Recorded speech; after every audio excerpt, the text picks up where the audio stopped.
Keldon said do the thing, so we're doing the thing. Hi, Keldon. Hope you're having a nice weekend. Let's see if I remember how to do this. Oh, I just felt my mic arm. Makes me feel like the mic arm is not secure. Hang on. Hang on just a minute here. Let's bring this down a little bit. There we go. DCS Deep, you've been doing the thing. I hope you're talking about the poetry thing.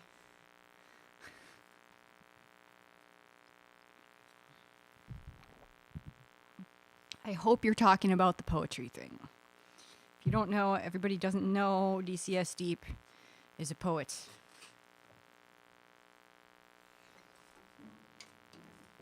Jaded Angel, good to see you. I saw some of your concert pics. Looks like you've been out and about and having a good time. What's up, J1? What is thing? Thing. Well, there are many things. The thing that I was referring to is this thing, the cello thing. So, you know, Keldon is here for creepy cello music. Oh yeah. Let me see if I can get my my wolf going.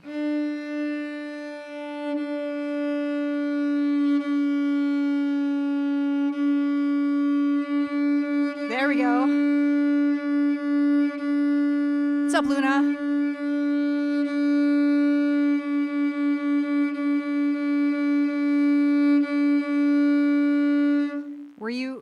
Was that the thing you meant, Keldon the wolf?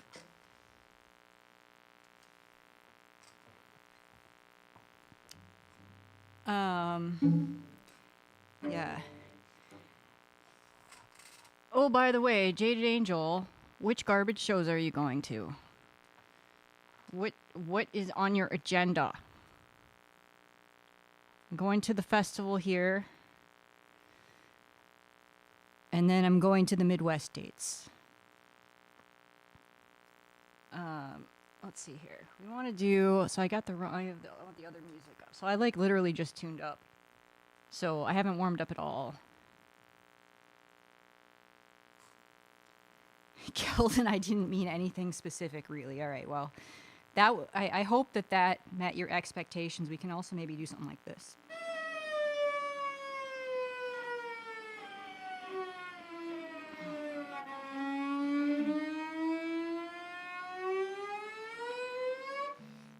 Or maybe this.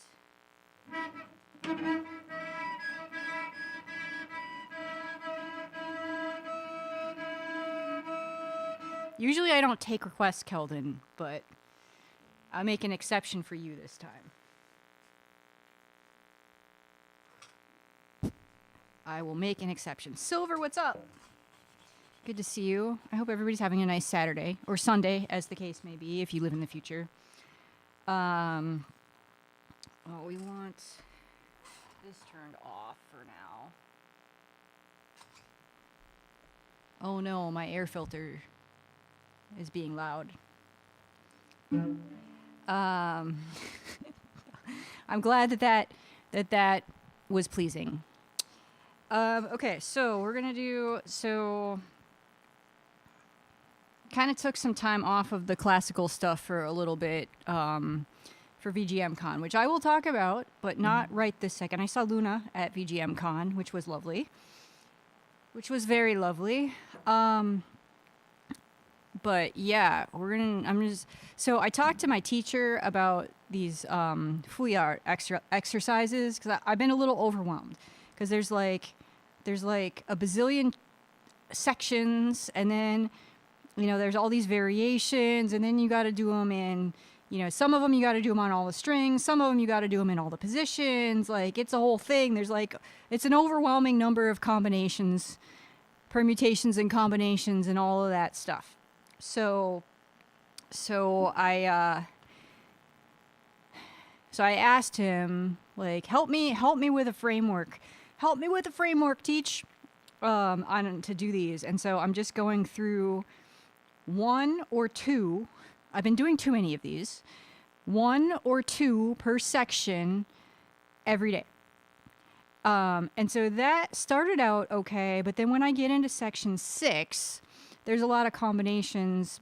Well, some of the sections, but in particular, section 6 is fifth position shifting. And when you get into fifth position shifting, you can go from first position to fifth position, or you can go from second position to fifth position, or you can go from third position to fifth position, or fourth position to fifth position. And there's upper and lower second and upper and lower third, whatever. There's a lot of combinations. So you get like this big long list of stuff, and I'm like, he's like, if you do 1 or 2 every day, you should be able to get through each section in over the course of a month. So anyway, we're trying that. Oh, hey, Learn Music. Everybody go follow Learn Music, please and thank you.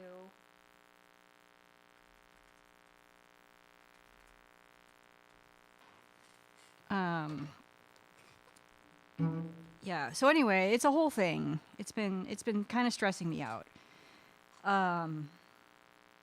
You're short in my electrical. Please describe. Please describe further. What are you hearing, Keldon? What are you hearing? Is there a crackling? Here, let me just play a long, slow note. It's buzzing. Is it still buzzing? Is it still buzzing?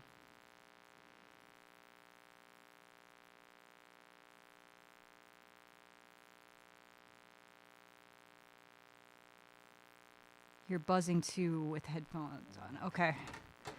Is it a high-pitched buzzing or just a low? Highs, lows, or mids? That is interesting. I don't know if I'm going to be a low pitch. Okay.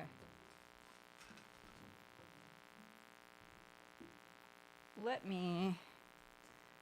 me go to a different computer. I'm going to put the starting screen back on and see if I can hear it there. Did you hear it in the starting screen?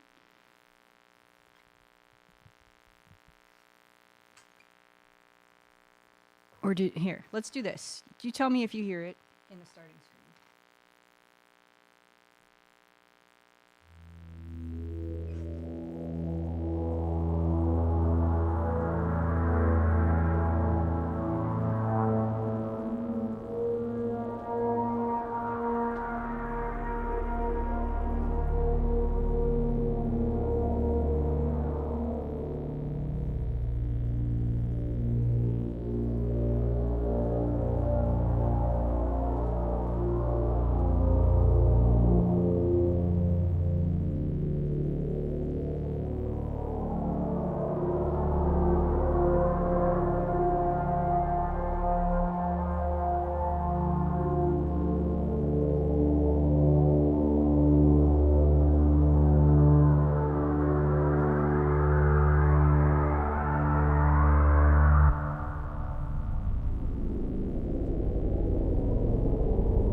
That looks like there's still some buzzing on my visual.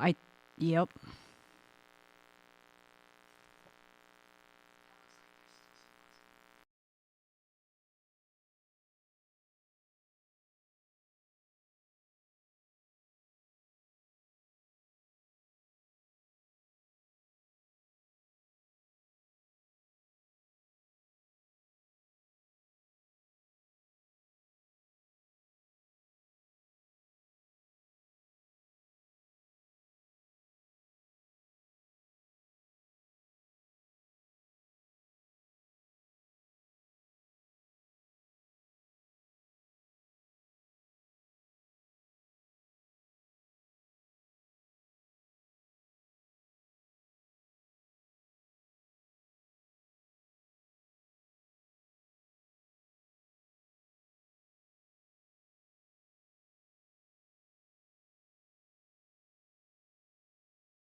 Okay, so it's the vocal mic, and I'm gonna see if there is some interference on the wires here.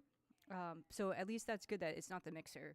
It's not a super expensive mic, so if the mic is a problem, that's not a huge. I mean, it's a problem for now, but it's not like an expensive problem if I have to replace it. So 1 second, please. Let's do drop again here.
All right, can you hear me? Yeah, that was okay. Good, good. That was totally my fault. That was totally my fault. So what happened was my cable management is not good. So I had the light, the cable was actually touching the brick for one of my lights, and that was what was. I thought it sounded like interference. So thank you everybody for bearing with me. All right. And did anybody hit the target? It didn't look like anybody hit the target. Stingy drop again. All right. I thought that might be interference, but yeah, my cable management is terrible. And apparently you can ask Joe now because she's seen my cable management. Don't look at my cables.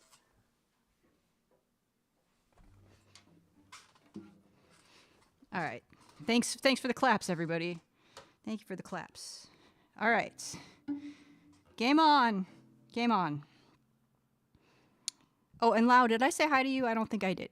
I saw you, and then I was distracted by the buzzing. It was good to see you. Yeah. It definitely sounded like some kind of electronic sort of thing. What is going on here? Thank you, Cathedora. Thank you for the biddies. By the way, everybody should follow Cathedora. They did a nice little stream. They just got done streaming. They were in a raid train earlier, and where's my button? Have bits for the first time in a while. What's up, Hammy? Good to see you. Oh my goodness, what just happened? Silver just started a hype train is what happened. Well, Silver and Cathedora. And was there anybody else in there that I missed while I was troubleshooting? 2 people to start a hype train. That's fun. Yeah, Keldon already follows that. But where is my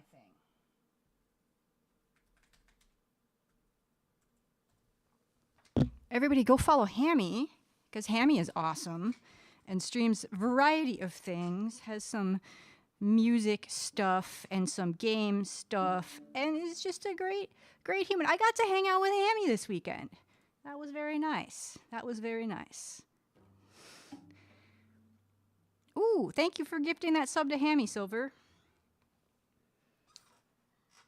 All right. Now that we got this hype train going, am I not? Oh my goodness, how am I not following you, Hammy? I've been over there, and then I definitely have been over there. Whatever, I fixed it. So embarrassing when you're like, I thought I was following my friends, and then you're not. I am now. I don't know. Like I said, I've been over there, and like, I don't know, maybe I was distracted when I was over there. I don't know. It happens. Jaded Angel, I'm too boring to stream. You're not boring.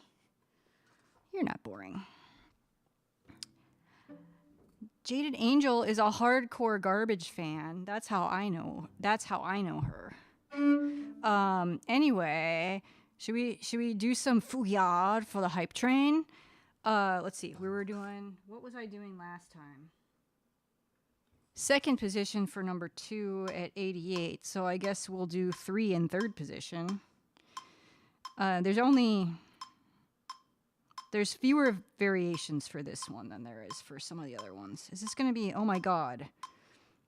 It's so fast. I'm not going to be able to do this that fast.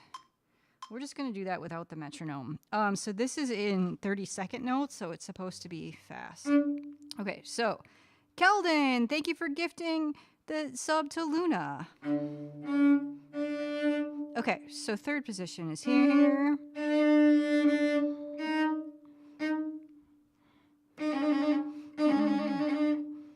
Let me see this. How is this written?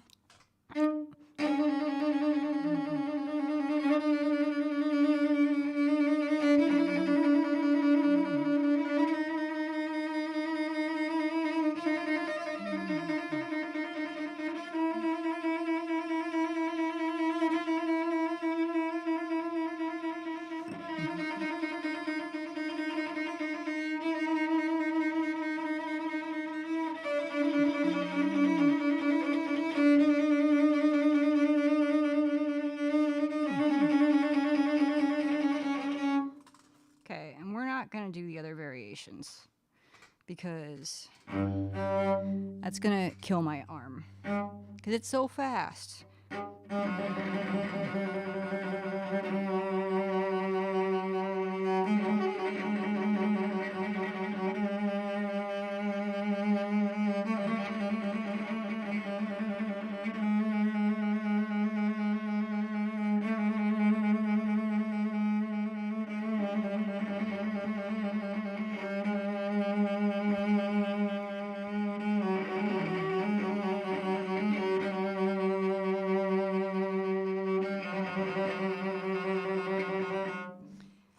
Jaded Angel says 30-second notes, the prog metal of cello. I do what I can. I do what I can. These are trill exercises in case that was not obvious. It's okay if that was not obvious.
Okay. All right, so that was number 1. Oh, I gotta write that. I gotta write this down. That we did 3rd position, number 3.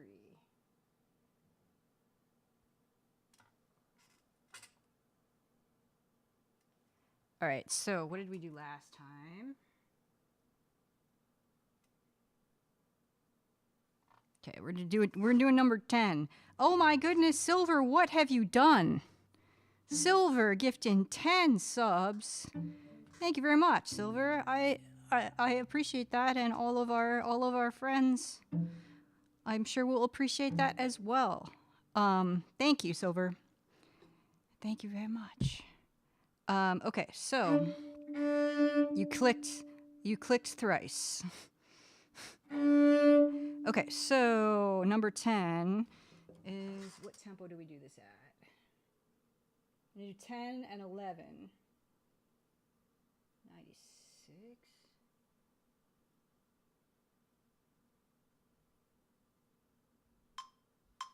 Dun-dun-dun-dun-dun. Okay.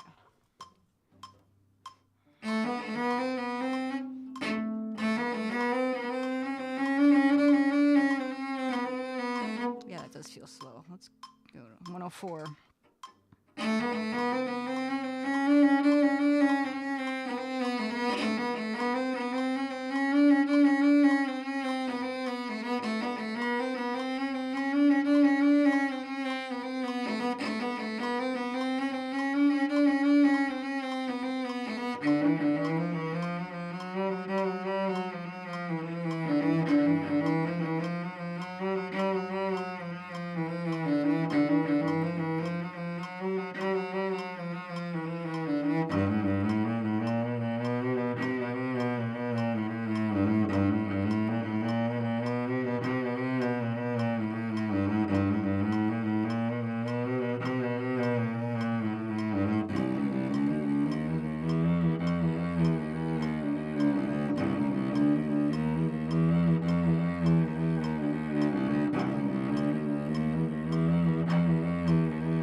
That's 10.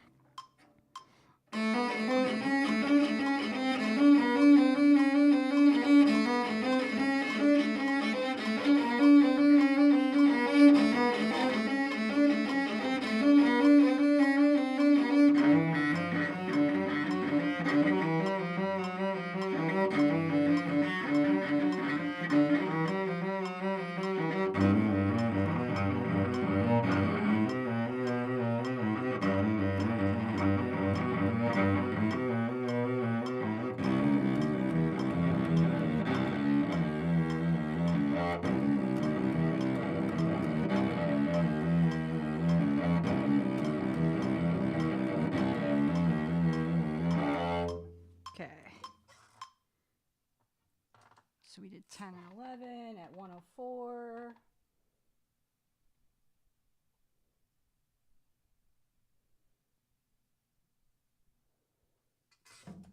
All right, so oops. I got my foot pedal going to try and get used to that. Let's see here. So number 3.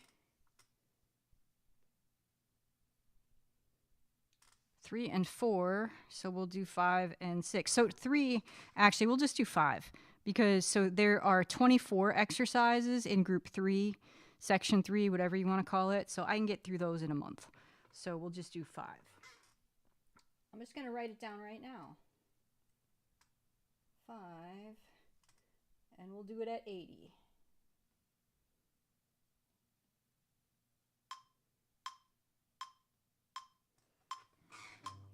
So this is a first to second position shift.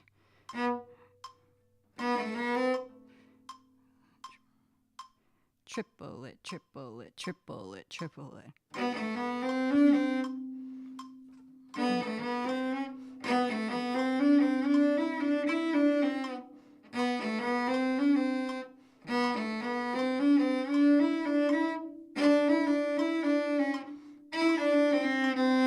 Okay, so I got to make my bow go slower. Kelvin says, I see the EFF does a lot of stuff. What part do you feel strongest about? I mean, just generally, like, well, right now, some of the privacy violations that are going on at the federal level, I care a lot about right now. But generally, I mean, basically a lot of what they do, I care about. Digital privacy is something I'm very much into.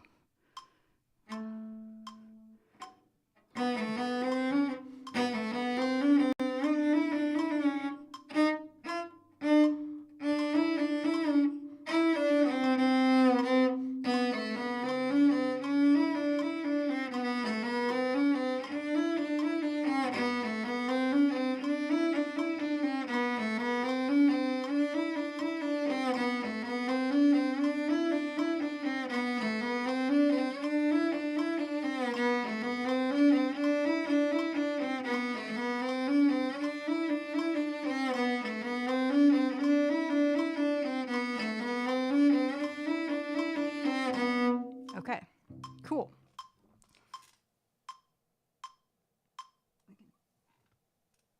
DCS Deep says EFF subscriber since the 90s. Yeah, I've been following their work for a very long time, and I follow like on in the Fediverse and on Blue Sky. I follow a lot of their lawyers and security professionals that work for the EF and digital policy in general.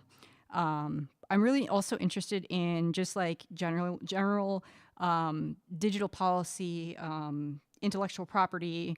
Like I really got into this stuff in the early 2000s and the late 90s, in particular with music and with copyrights and internet broadcasting and Napster and all of that stuff, and how all that stuff works. So I think, like, honestly, in an alternate universe, I'm probably a digital policy or intellectual property lawyer. So I just find all of that stuff fascinating. What did we get? Let me see what's in this hype chest. Did I get a thing?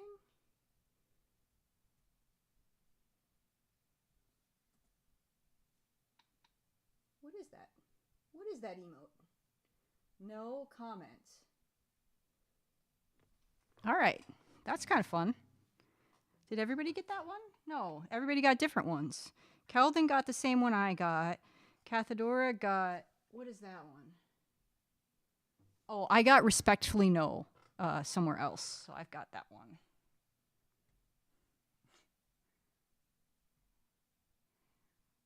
Silver says, Tripwire a lawyer. That makes me a bit scared.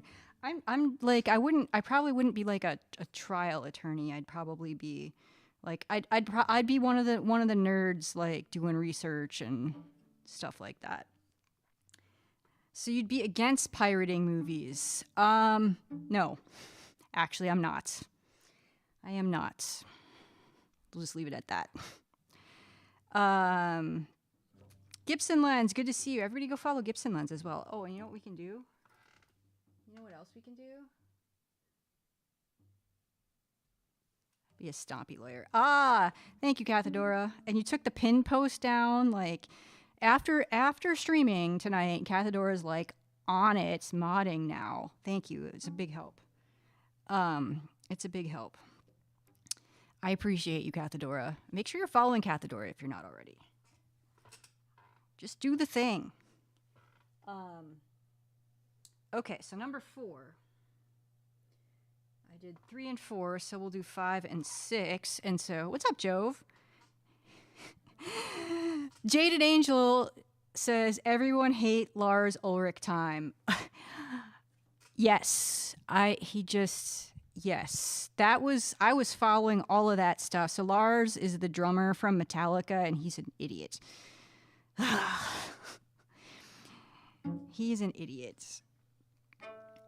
I am all about supporting artists, but also the business people do stupid things that funnel money away from artists. And so independent artists, make sure you're supporting them. Did you know speaking of independent artists, did you know in the house right now, Gibson Lens just released an album on Bandcamp? He did. And I don't have the link handy. But Gibson Lens, if you would like to, I can do this.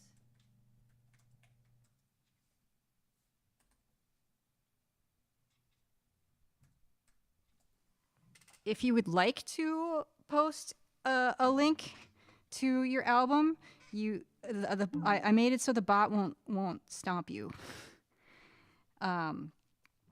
Silver says, I prefer supporting smaller artists over a few big companies. Yeah, exactly. Oh, it didn't work. Can you whisper that? Can you whisper that to me, and I'll post it. I'll post it.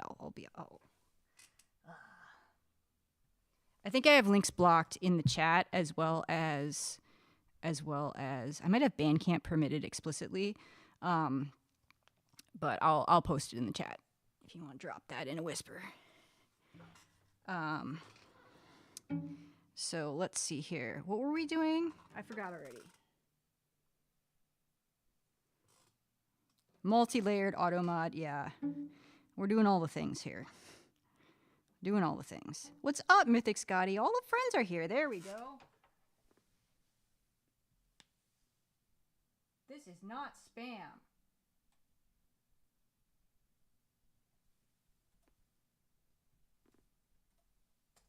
Okay, everybody, go to that link tree. Go check out Gibson Lens's work. Go support him on Bandcamp or wherever you listen to music. It is a good album. I've got it on my Bandcamp wish list for the next Bandcamp day. But Yushin was playing his album, Gibson Lens's album in his stream a couple weeks ago, like right when it released, and I really enjoyed it. Trip's getting derailed by all the activities similar to another stream I was just in. Oh, imagine that. But you're right. I have to look for the third time. We're doing number 5. So this is...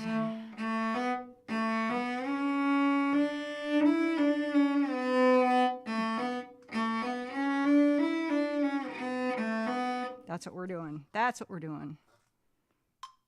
Teary.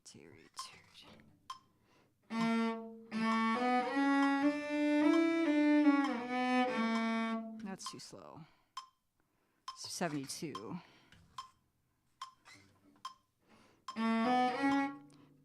Wait. Well, I'm doing this double. Yeah.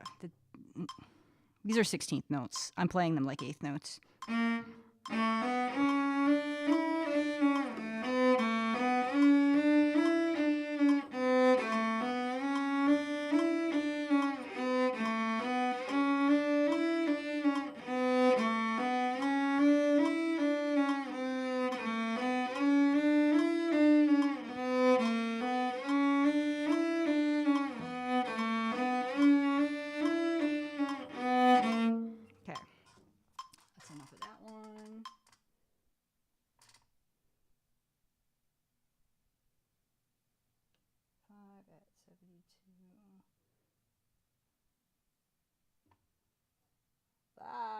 typing is so hard.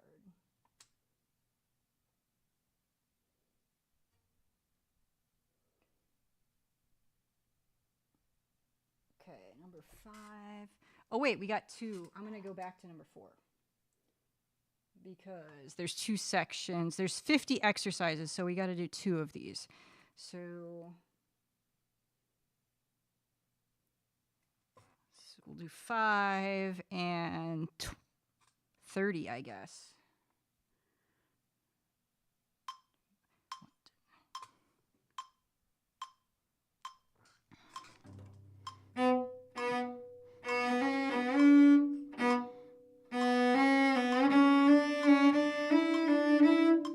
Turn this off a second. So this goes like this.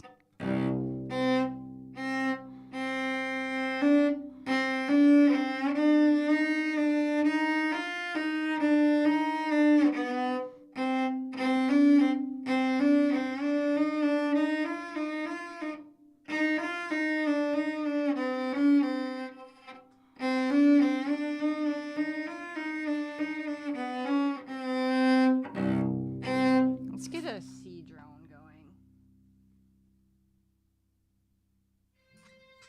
Not that C. That C is much better.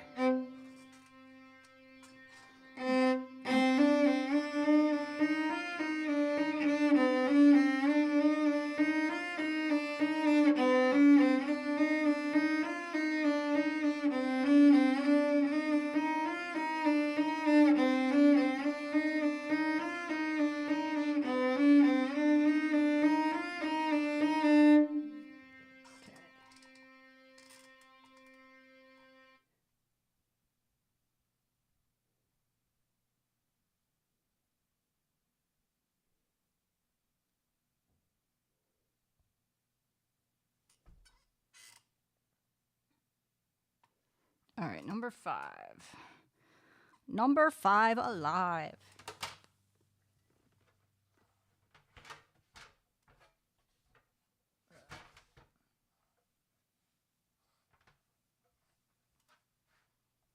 Speaking of cable management issues, I have this iPad plugged in, and I made the cable do things so that it didn't get all droopy, and now I can't turn my iPad sideways. Anyway, we're doing...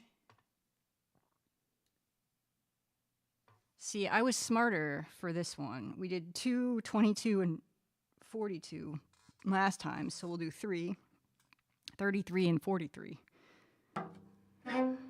That's what we'll do. Never speak of cable management. Mine is horrible. Yeah. So Scotty, before you got here, we were troubleshooting some buzzing, and what ended up happening was the cable for the XLR cable for this mic was on top of the brick for that light right over there. So that was not ideal, but everybody stuck through things, stuck around. I appreciate it. We figured it out. Okay, but this is really hard to see. We're just gonna do that and make it bigger.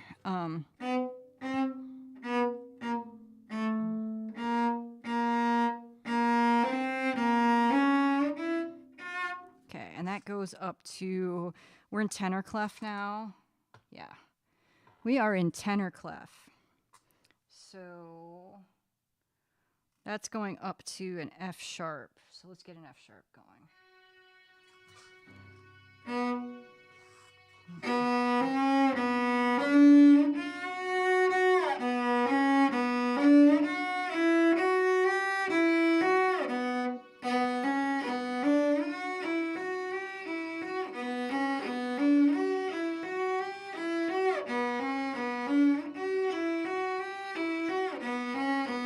Let's start my timer.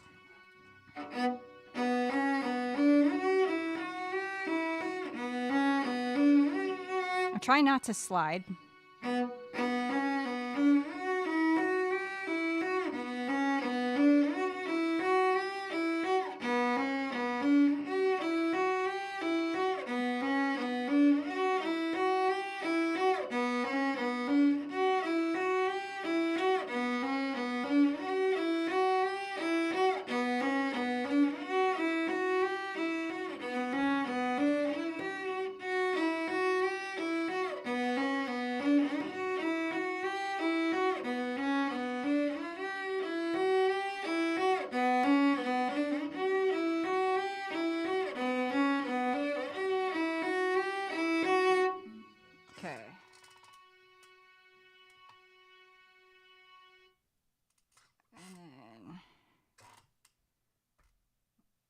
got 23 is, this is second to fourth position.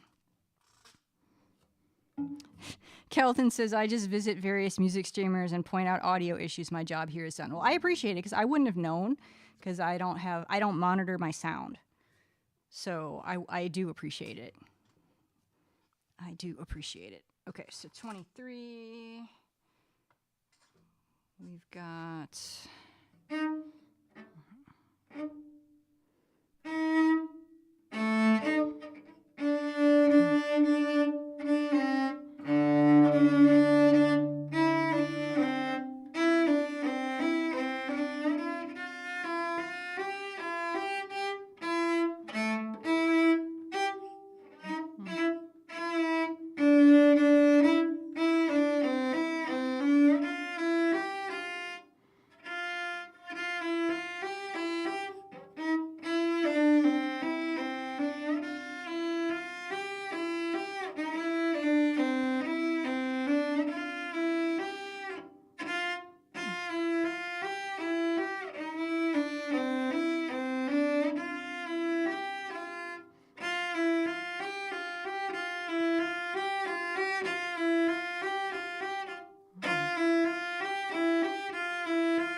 And then we have, oops,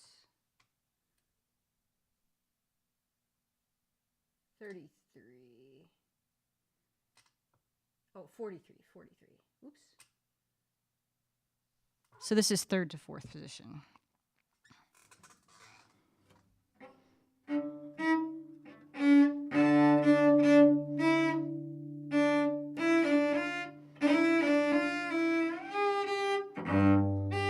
We're shooting for that G.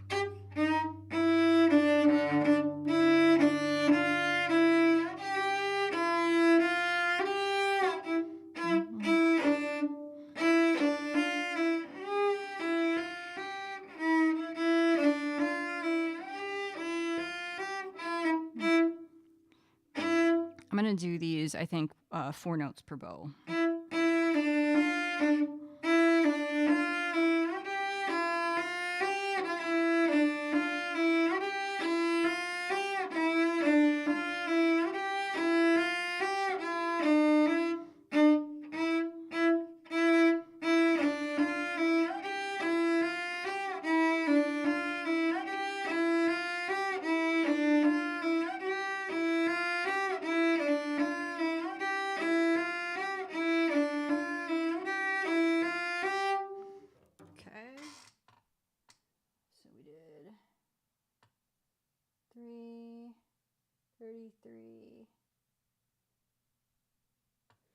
I'm curious too. We've got some other musicians in the house. When you're doing these types of exercises where they're like technique exercises and there's like a bunch of variations, how do you handle dealing with all of the combinations and things to make sure that you're getting that you're doing all the stuff, that you're not like overdoing one thing and like ignoring something else inadvertently, or like what's your framework?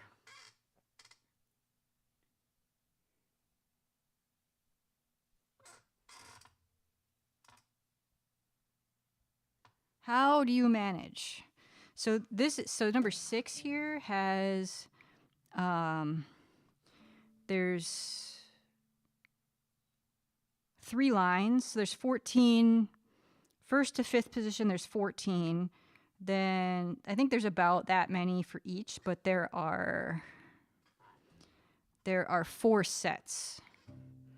So I think if I just do the way that I do this, I think if I do one exercise from the first 2 sets, because there's 26 in the first 2 sets. So if I just go sequentially from 1 to 26, And then so divided into two groups, right? So there's actually four groups, but I'm going to combine the 1 and 2 and then 3 and 4. Practice notebook with a scheduler checklist, or if it's not written out exercise, I do it very poorly. Yeah, like I'm using Mujo now, which is working for me, because I just write it. Like it's just a text note. So there's like a journal for every day. You can put a text note in there. So I just put a text note in there, and then I can see what did I do yesterday. So this working sequentially, I think is the right direction. And I've seen some people if you see JC practices, John Crosley, he's got like an app. So he's the developer of Mujo, but he's got another app that's like a habit tracker that's got a bunch of it's a grid sort of thing. And I'm like, that seems like too hard for me. So I think that'll work for these. So we'll do, what did I do yesterday or Thursday? Actually, I did 1 and 15. So I can so I did 1 and 15. So I guess we'll go with this, but I think once I get all the way through, I think the next time I do this, I'll do 1 and 27. And then, I guess it doesn't really matter because the first half of the month, I'll get through the first two groups. And the second half of the month, I'll go through the second two groups. So it doesn't really matter the way that I do it. That's just the way that I did this. So we'll do 2 and 16 then. That's how we'll do it. Did I have the metronome on? At 60. Let's try that.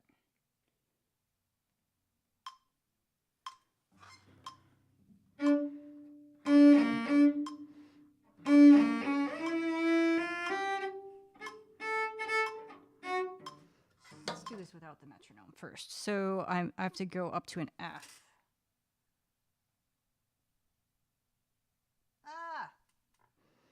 4-score quit on me. 4-score's a quitter. I don't like quitters. Let's see, Lau says, for some exercises, it's every key or similar. I find it can be worth it to go non-sequentially to break up difficulty. For example, do an easy and a challenging key every session. I might use that for when we get to 8. Or to break up mentally challenging things like D and D flat major, having the same note names just with different alterations. Yeah, I don't know. It's like, I get like overwhelmed. I got overwhelmed with options, and then I was like, I need to ask my teacher, like, and he was like, I thought I was clear, 1 or 2 a day. And I was like, I know, I got that part, but like, help me with a framework to make sure that I like get through these things. He's less detail oriented than I am. Oh, and before 4-score quit on me, we were doing this. That's our target.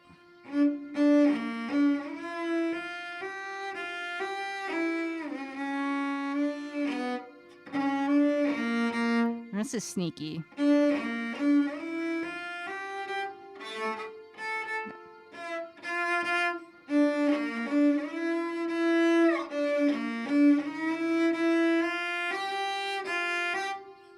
No, that's an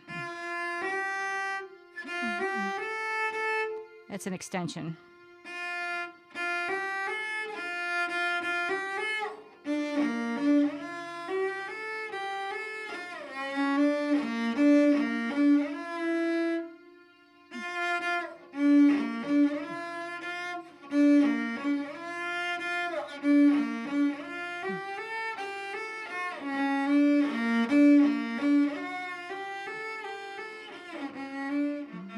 Going a little too slow to do this all in one bow.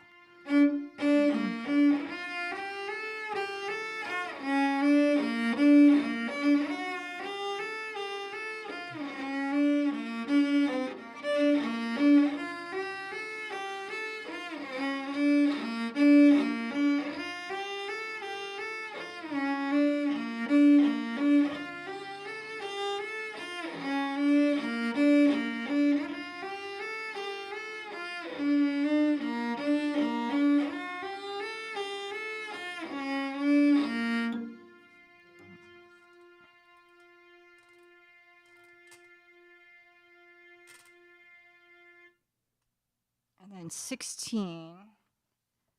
So this is second to fifth position. So this one is...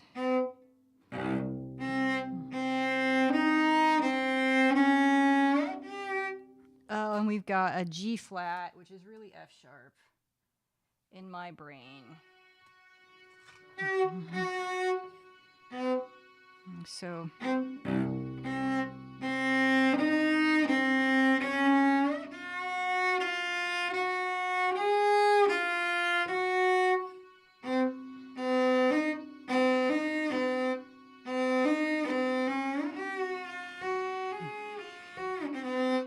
Let me do this two notes per bow.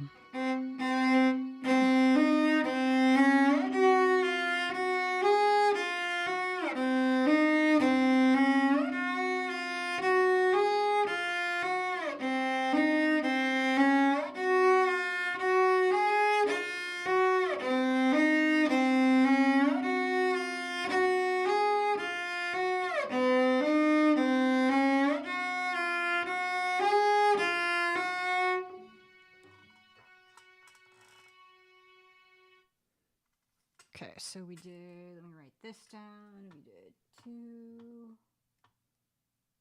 and 16.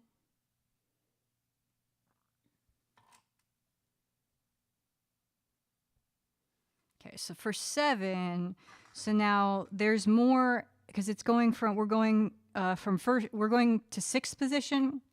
So we got to do first position, second position, third position, fourth position, fifth position to sixth position. So there are, it's all on one page, which is nice. So there's only 46 of these total. So I think I can just do 2. So I might be able to just do them sequentially.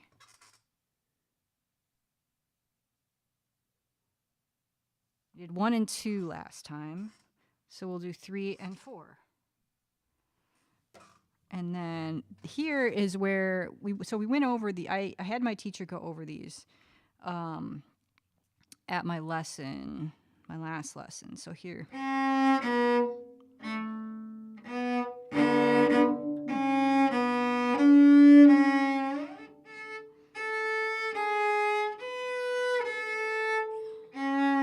I have to make sure, well, it's not going to be a problem for this one. Maybe it is for 4, it'll be something. I'll talk about it when I need to, in some of these, I need to shift up on my first finger, but actually like stick the finger that I'm not, so that the destination note is not my first finger. The destination note here is my second finger. So I have to go up on my kind of, this is how you make it so you don't slide.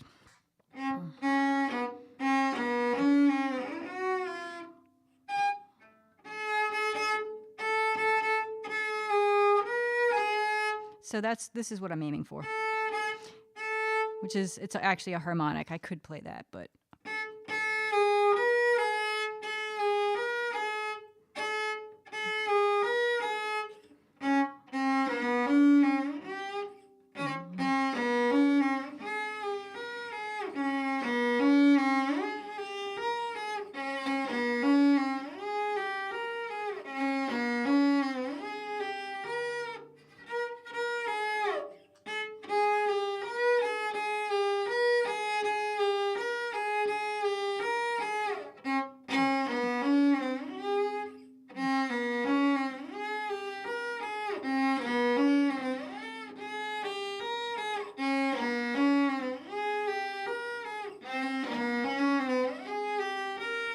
The other thing that I have to do for these is I need to make sure that I keep my arm, like when I'm playing the beginning, the low part, I need to like not do this because I should be preparing to shift.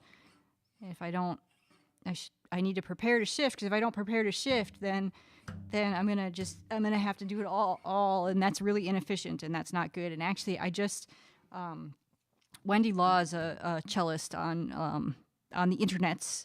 And she was actually just posted a video about this that I watched earlier today. See, Lau says, don't know if your teachers talked about this yet, but I feel like you're comfortable enough with shifts that it's worth looking at how you use bow pressure, shift speed, and left hand pressure to make the shifts more or less audible. We haven't really talked about that too much. I feel like right now there's a lot still going on up here. There's a lot of processing still going on. So I don't know if it's quite time yet. I must be hiding it well. I must be hiding it pretty well. But yeah, those are good notes to think about for as I continue to learn.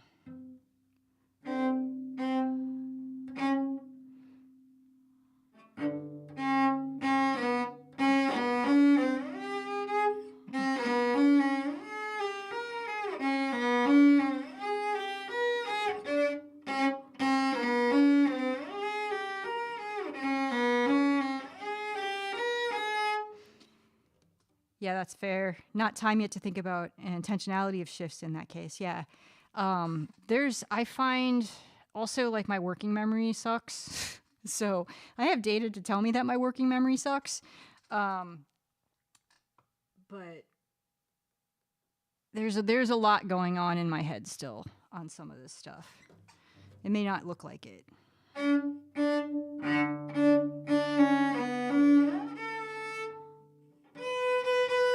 We're going up to a B. Let's get a B. But at least I'm hiding it. At least I'm hiding it well.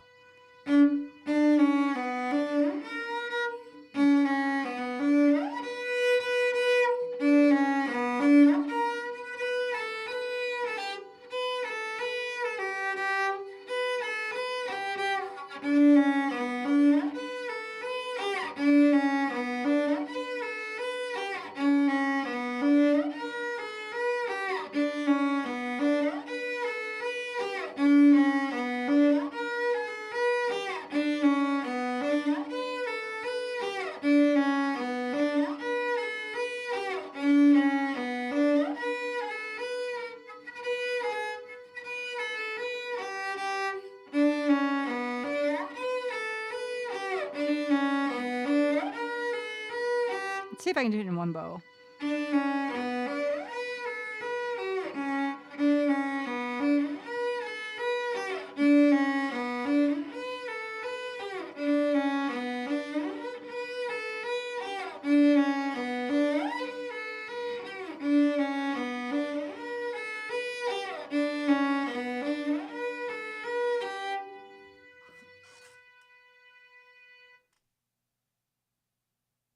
So we did 3 and 4.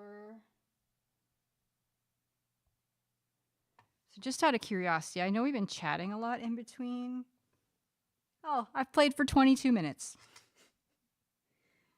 Let's see, one of the things that makes it harder for me to figure out is that you have a developed ear from past musical experience, so your progression is different than someone at a similar level for whom cello is their first or primary instrument. Yeah, that is very true. Because I have to, my teacher like kind of gets on me about this a little bit because like my intonation in particular, like I know when I'm out of tune. That doesn't mean I don't play out of tune because I do, but I know when I'm out of tune and it makes me want to stop playing. And my teacher's like, no, keep going. You can fix it, but like, don't let yourself stop. Because you played something out of tune, keep going, like in your, do your little like repetition or whatever, fix it on the next repetition. Don't just stop, finish the repetition and then fix it. Okay, so this is one where we do go into different keys, like you were talking about earlier, Lau, number 8 here. What have I been doing with this one? So this one is a little bit tricky because we've got, so there are 8 different patterns, and then there's also, so just like same rhythm, same bowing, and then there are 20 different rhythmic variations, rhythmic and bowing variations, which I'm not even dealing with the rhythmic and bowing variations right now. And then I'm supposed to play them in all 12 keys. So I'm like, how do I deal with this? So maybe it makes sense if I'm supposed to do 1 or 2 every day, well, I have the first pattern down, and I'm working on the second pattern. Like, I've done the first pattern in all of the keys, and I'm pretty comfortable with that. But then the second pattern is, so the first pattern is, so it's just 1, 2, 3.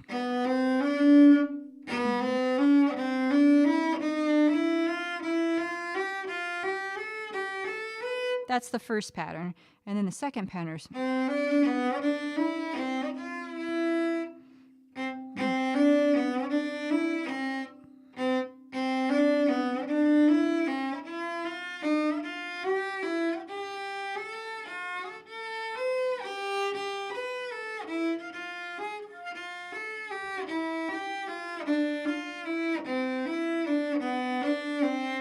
so, and I can do the second pattern in C pretty well.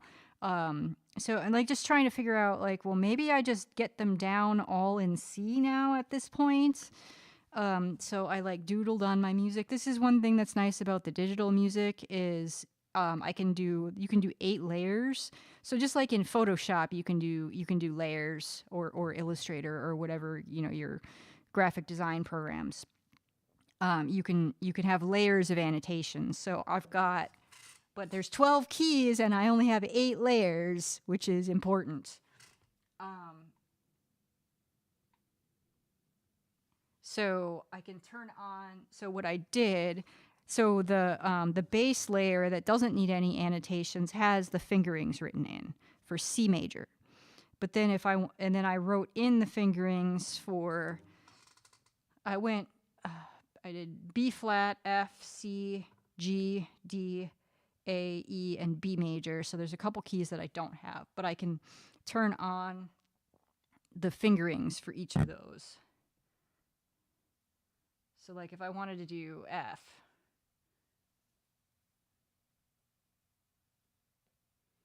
oh, I didn't write them all in. I just wrote it in at the top, actually, is what I did. Oh, and I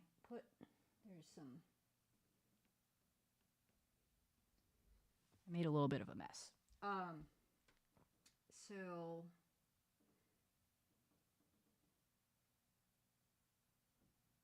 what I did for F is I put the pattern, so it's 1, 2, 4 extended, 1, 2, 4 extended, 1, 3, 4, 1, 2, 4 regular, and then 1, 2, 3, and then 1, 2, 3. So I wrote the pattern down. Let's just do this, I guess, in F major, the first 2 patterns.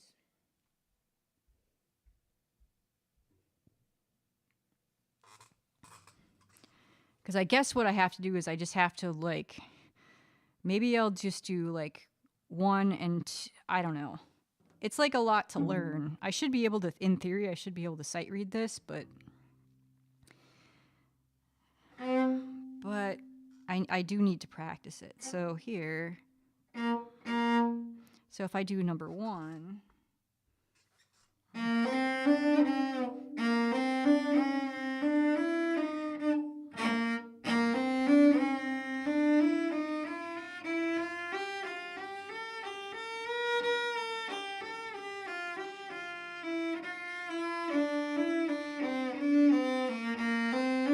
I should have a drone on.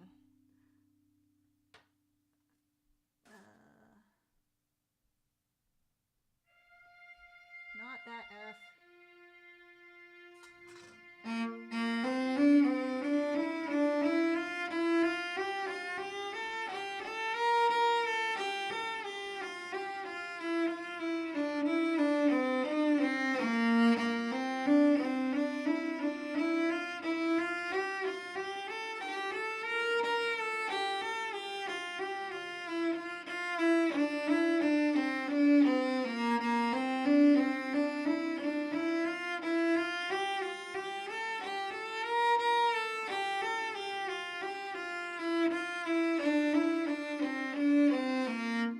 So now that's pattern 1. So now pattern 2 is like this. Let's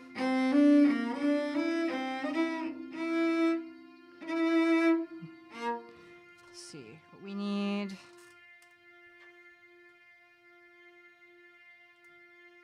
what gets confusing now is that there's printed fingering that's not right because it's for C major and not for the key that I'm doing. So even though I have the finger patterns written well, maybe I can just ignore the music. Because I know.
I guess that'll work. And then maybe just go through all the keys that way. I don't know, or it's so many variations because we've got 8 times 12. We have 8 times 12 because there's 12 keys. And that's a lot. That's a lot. I don't even know. 8 times 12. It's 100. Is that a... I don't remember my tables, my multiplication tables. And did you know that your IQ drops at least 20 points when you hit go live? Yeah. Thank you. Math. I knew there's math people in the house here. 96. Thank you. If it's not in multiple, I can do multiples of 15 because I'm a runner. It's a quarter of 6. Anyway, at least you're not doing microtonal exercises too. Not yet. Not yet. All right, let's do some double stops. Let's use the bookmark so I don't have to hit my foot pedal 500,000 times. Okay. Oh, and we did...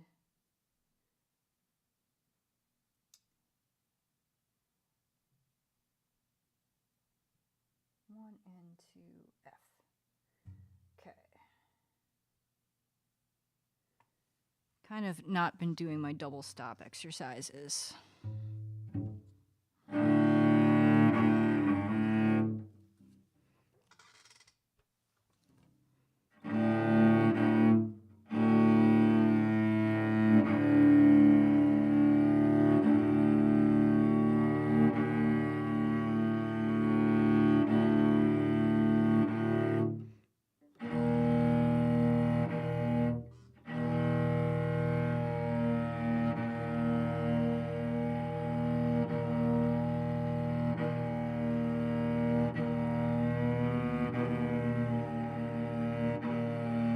What I'm doing is I'm getting my double stops in tune, and then I'm detuning, and then I'm going back. I'm detuning up and detuning down.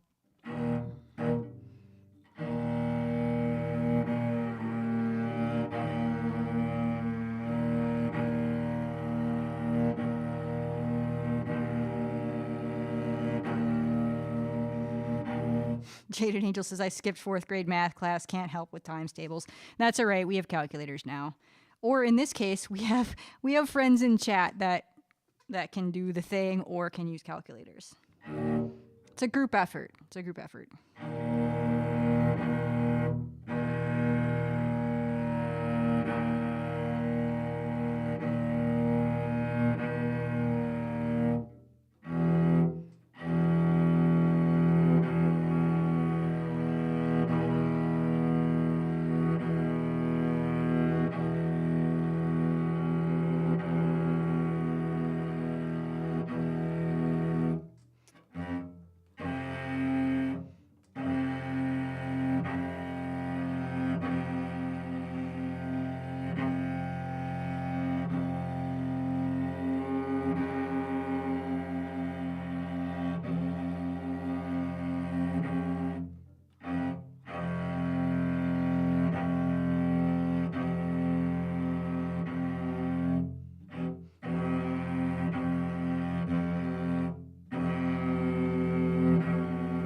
After we're done with these double stop exercises, we'll talk about VGM Con. Let's see, Silver's doing math. At 3:49 a.m., it's going to take a while for me to expand that. Calculators are a thing, Silver. There's no shame in using the tools we have available to us.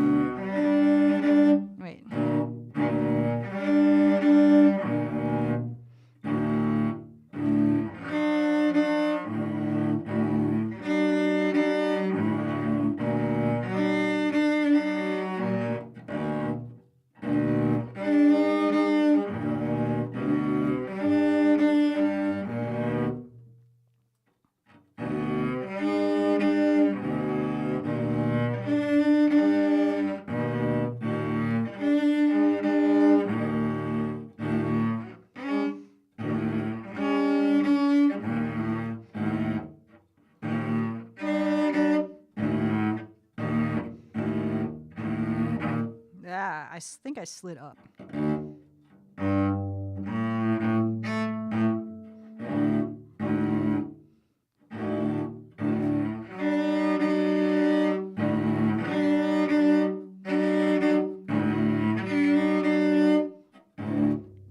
Okay, that's enough of that. That one's really hard on my wrist, so I really can only do a little bit of that one. Lau says, I always do think it's worth doing mental arithmetic to keep one sharp, though. Yep. Triprior's excuse being the one on camera. Thank you. I appreciate that. Let's talk about VGM Con, shall we? We got some friends that were there that are hanging out, or at least that popped in.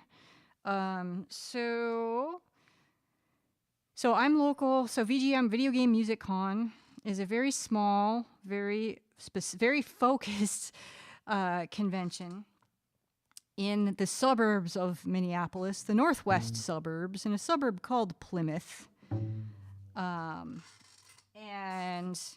so I spent a lot of last week preparing. So, on stream, I've been doing some guitar practice, like practicing my 7th chords and things, and practicing some video game tunes. I was really I wasn't sure what instruments, up until even like Thursday night, I wasn't sure. The con started out last Friday.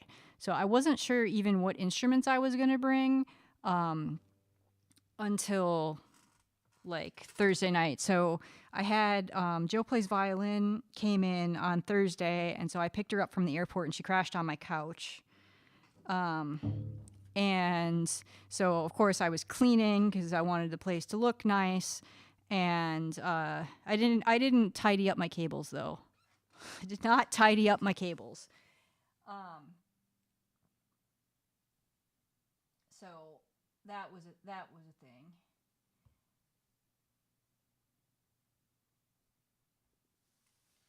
But yeah, so I picked her up. She came in kind of late on Thursday, so we didn't and I was kind of giving her some crap in chat on her stream about, well, we're not going to Minneapolis because the con is in the suburbs.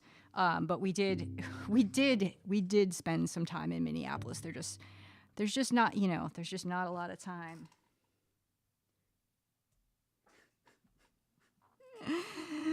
Lau's still on the math. Multidimensional surface integrals, though, are not friends. I still have my linear algebra and my multivariable calculus textbooks for reasons I'm not quite sure of.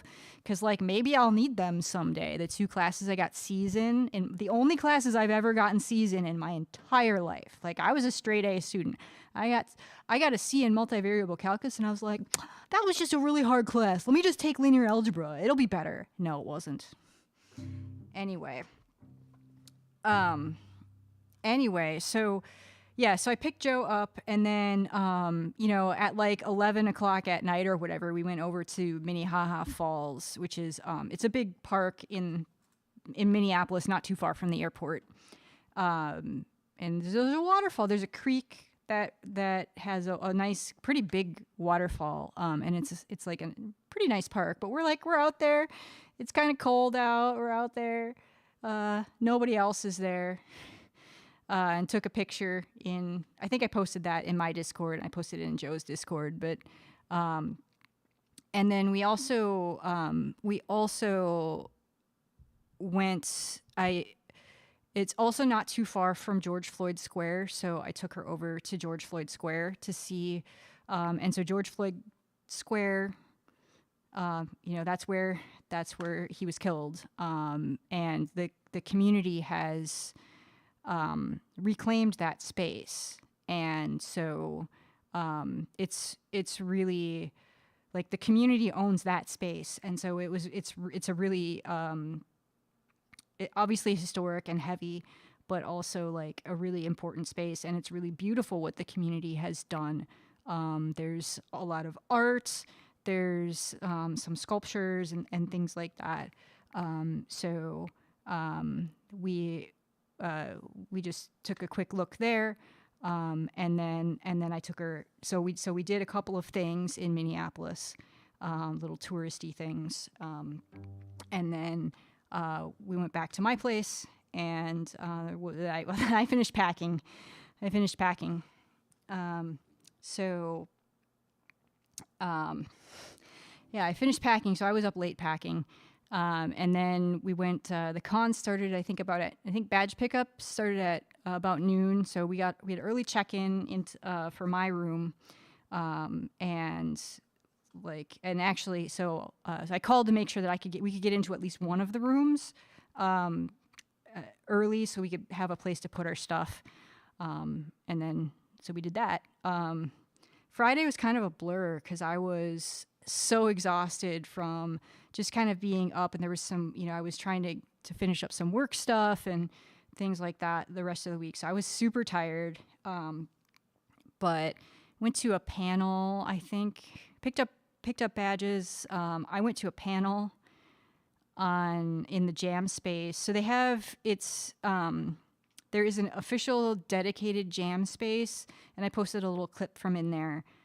In my Discord, but so they have like house instruments and amplifiers, and so like if you're a pianist or a keyboard player, there's a house keyboard in there, and there's like, I think there was like maybe a guitar and a bass or something and some amps, but there was also, they do some like guided jam. It's not just like open jams all the time, though they do that some of the time too, but this was like a session about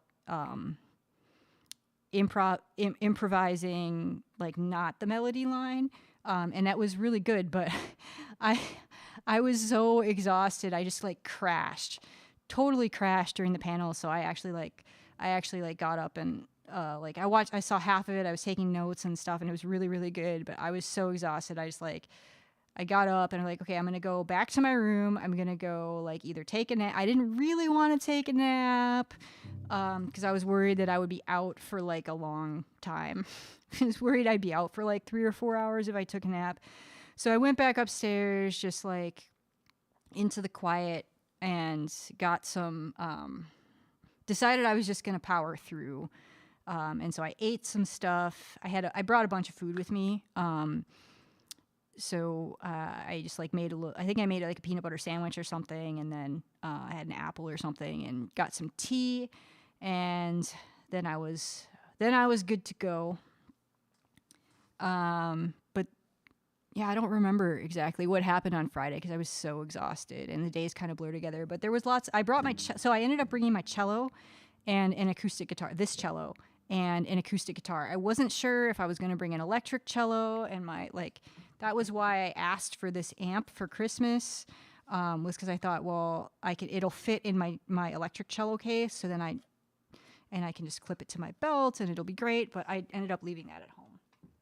So I did not use the baby amp, but it was probably the right decision to bring the cello at least. I don't know if I would bring the guitar next year or not, but I did use my guitar a little bit. Well, Hammy was there. If Hammy's still around, Hammy was napping while I was playing with Ratataz and Hopper Pot. We were jamming in their room. It was I don't know whose room it was. It was Ratataz's room. I'm not sure who all was staying in there, but yeah, we were playing on Saturday. So I did play guitar enough to really fatigue my forearm, this part of my arm, from the bar chords. But yeah, Friday I think there was just a lot of like I was just kind of like I didn't really do a lot of like specific programming. Other than the panel, and then I ended up just having my cello and just seeing friends and had my cello out for some informal jams, which was good, which was fun. Played with a lot of people, but it's like kind of so everybody's playing off of VGLeadsheets.com. And so they're lead sheets. So what a lead sheet is, if you don't know, is it's got the melody line written out in like on one staff. So either treble clef or bass clef. They have a treble clef version and a bass clef version that you can get on their website. And there's like for the people that play instruments that aren't in C, which still is like really weird to me. There's those. They accommodate the band instruments that are not in C. So you play off the lead sheet, and it's got the chords, and it's got like one staff with the melody line, and then it'll have like it'll note the phrases. So like there's or where the loops are, in particular for video game music. So like somebody was even on the informal jams, there was somebody that was actually helping lead the group to say, okay, we're gonna play this A part, and who wants solos? So you play the A part over and over and over to get, for all the people that are doing the solos and kind of rotate through or whatever. But it was a lot for me to really, wow, you're handing me recorders in all different keys. I don't know. But yeah, so it was very it was organized but very unstructured, and that's just not something that's not a way of. It was very much like a sort of kind of how a jazz jam would go from how I understand it, which is just not a way of playing that I'm super familiar with. So it was good for me to get out of my comfort zone and to to play with other people, but also to play with other people in a way that's not strictly in an orchestra, linearly going through your sheet music. Organized chaos, yes. But I will say, so last year I brought my violin because I didn't stay over. I would come back home and I slept in my own bed. But it's a little bit of a hike because it's, as I said, it's not in the city, and I am in the city. So it was, so I decided this year that I was going to get a room and not have to worry about going back and forth, and I'd have a place to just have some quiet time and whatever. So, so last year I brought my violin because it was just the most convenient instrument to bring. But like violins are usually melody instruments. Like they'll play harmonies and stuff, but like if you're playing a violin, people expect you to play the melody line and to play like kind of a lot of notes. And so I found that challenging last year because like I haven't been playing a lot of violin, and I did practice a bit going into the con, but to just kind of be playing on an instrument that I'm no longer that comfortable with, playing in a format that I'm not super comfortable with, it was a lot. So this year I decided I wasn't going to bring my violin, and I just brought my this cello, and it turned out that it was much better. Because a bass instrument, I could just, at the worst case, I could just play a pad, as I learned in that panel in the jam space. But like, I could just play the root note of the chord.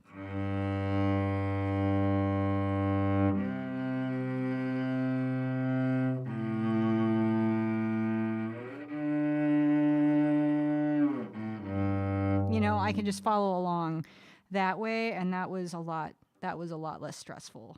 Jaded Angel is apparently having recorder 4th grade music class nightmares. I'm sorry. I'm sorry. We didn't have recorders in my music class. We had mallet instruments, which I think is way, like, just from like a sanitary, I mean, I know you probably get your own recorder, but like, I don't know, like a bunch of germy kids like blowing into the mallet instruments a little better. So yeah, and then Saturday was just a lot of. So Saturday was I went to two actual sets. Wendy Harper, who everybody should follow, Wendy_Harper, played had her own like headlining set, if you will. Like she was the performer, and Shay Violin played with her, and Unfocused in IA sang and played, and it was just a really, really cool set. It was really, really beautiful and really emotional. She played a bunch of like really like she played some songs from Spiritfarer, and they're really like that game. If you're not familiar with that game, I haven't played it, but I definitely have, like, I'm familiar with it. But it is about helping somebody. I think it's like helping spirits that have like of people that have died cross over or something along those lines. So the music was really beautiful, but it was very emotional, but really good. And yeah, and Shay, I got to play with Shay actually. I got to jam with Shay, and she's just a really incredible violinist, and also just like a really just great, like really cool, kind person. So that was cool. But I didn't play on stage, just in the jams, But that was definitely a highlight of the con. And then also orchestra played. I remember Hammy, maybe you or Luna, if you're around, if you remember if orchestra, he played with a rapper. That was really fun, where the rapper was the main performer, and then orchestra was the DJ. And then he had Manny Orchestra. He had also his own set, and so Joe played with Manny, and he had a bunch of guests. He had a metal guitarist, or like a hard rock guitarist, play with him for, I think, One Winged Angel, and then did Unfocused in IA. I think she played. She might have been part of it as well. But it was a really good set. It was a really fun set. What's up, Velvet? Velvet Goat Cheese. I love your name. So yeah, those were kind of the so Wendy's set and Orchestra's set were like kind of the two like main performances that I was looking forward to, and they were very, very good. And the stage, this was on what they call the hero stage, and like the boss stage was the bigger stage where they had like the full bands. and by the where the merch is in a big bit of a bigger ballroom with a bigger, wider stage to accommodate more performers. And then the hero stage is where they have like the smaller ensembles and the solo artists.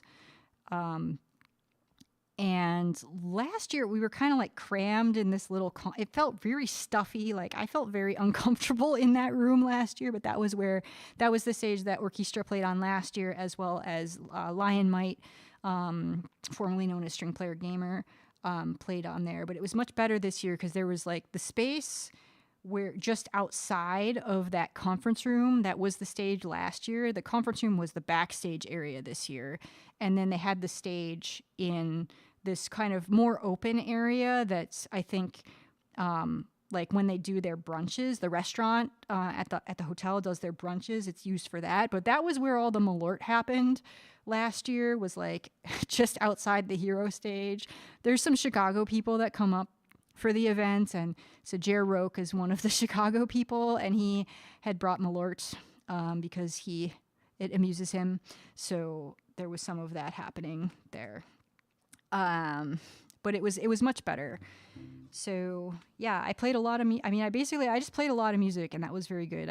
I did practice a little Faure on my own. I went outside and was practicing on my own, but yeah, so I played with Shay, I played with Joe. I played with Joe a lot, actually, which was super fun.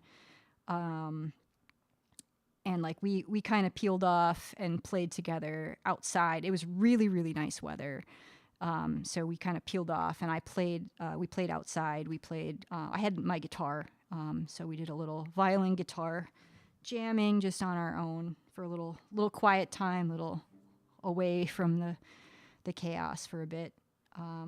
Which was nice. Hey, what's up, Alpha? Lion Might was not there this time, so no, he did not play. I saw the Funky Spud played with Orchestra. Also, the Funky Spud's local here. I didn't get to say hi to him though. Like there was just a lot going on, and then I didn't want to bother him, and then he finished his song, and then I just lost him. Didn't get to say hi to him, but.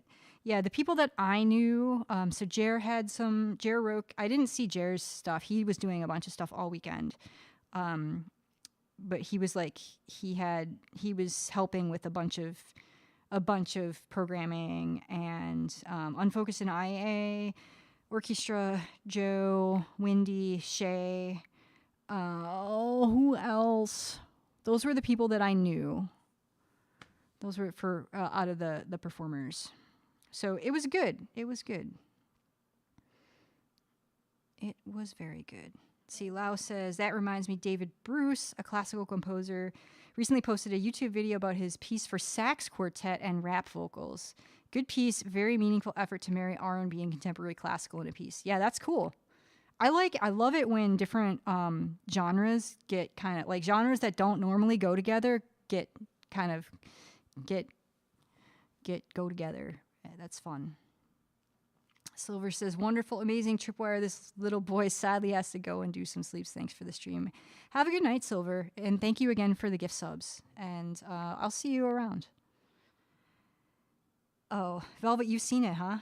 I'll have to check that out. I will have to check that out. Lau, if you wouldn't mind, if you have it handy and want to post in my Discord and music you like, otherwise I can look it up. You know, don't trouble yourself if it's a bother to go find it again. All right, so let's do some. So I asked my teacher, how do you pronounce this composer's name? Faure, he said. Faure, like the number 4A. Faure. So what I think we're gonna do here is I'm gonna do some vibrato practice, but using with the music. So we're gonna start. Actually, let's start in the part with the orchestra. So I'm gonna start pizzicato. This is arco with a bow in the music, but I want to practice having my finger feel really loose when I put it down. So my teacher suggested practicing this pizzicato.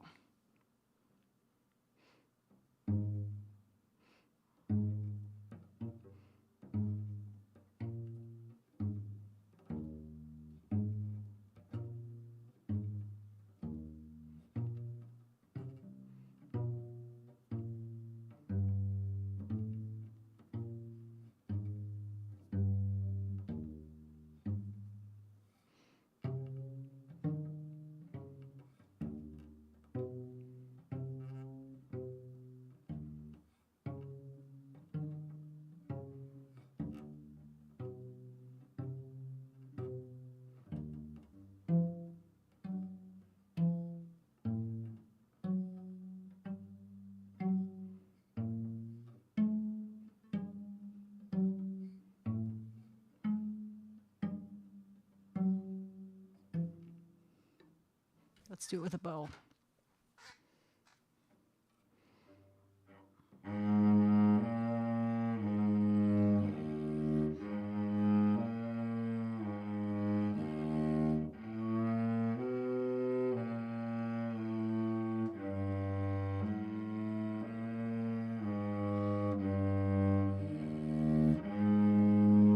Do this faster too. He wants this to be a 72 performance tempo, which is a lot faster than what I've been playing.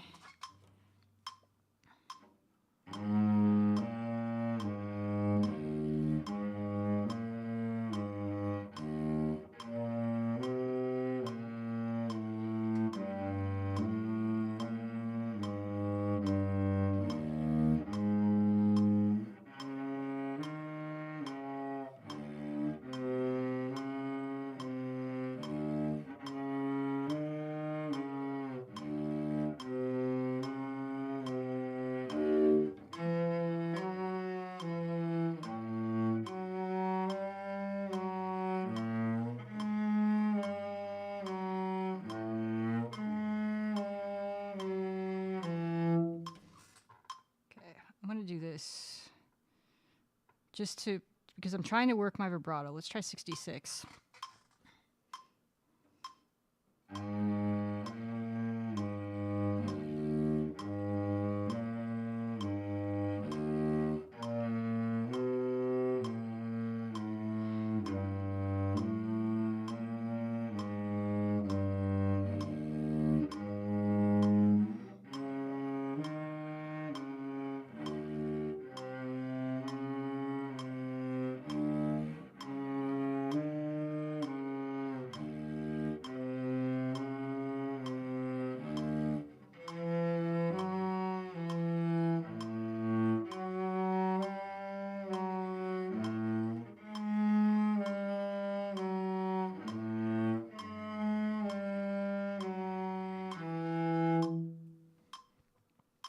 Oh, thanks, Lau. Let's do it again. And I want to try this is pianissimo, so I want to, it's a solo, it's still a soloist part with the orchestra. It's with the cello section, but it is still pianissimo.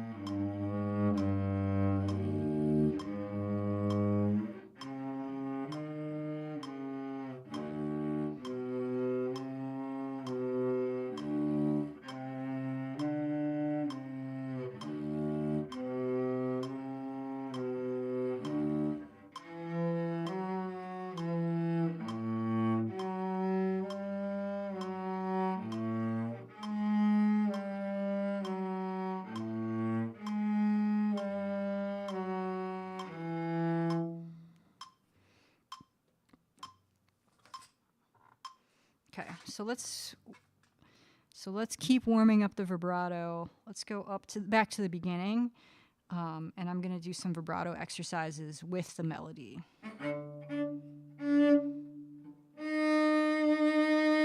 So I'm gonna do some.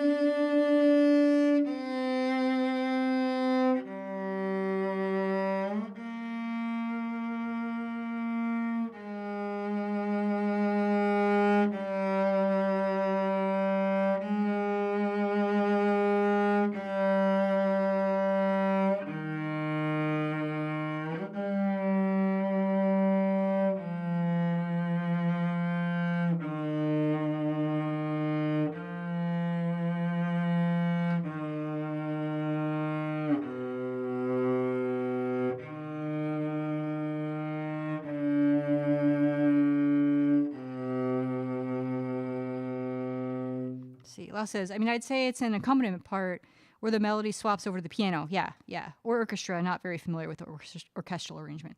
Yeah, so it does swap, but it's still like I guess in the orchestra part, there's still a soloist and the cello section is from what I understand. So I think my teacher was saying for the orchestral part, the cello section is pizzicato, so that there is still a soloist, but you're right, you're not the main melody, but you're still, I don't know, it's kind of a weird thing. That's how I understand it. So yeah, I maybe was a little imprecise in my language. So now, if we go back, so what I've been doing is I've been doing rotations for vibrato exercises. So if I go back to the main melody. Oh, actually, I'm going to go here. These are...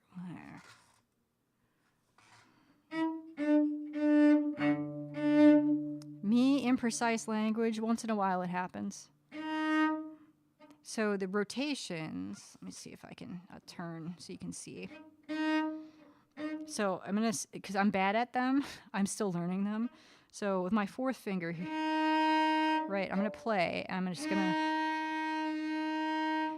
I'm trying to touch my shoulder to my ear.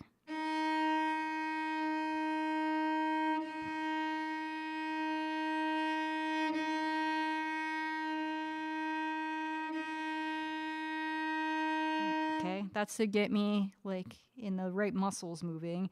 And then now I'm gonna just isolate my shoulder and rotate my shoulder.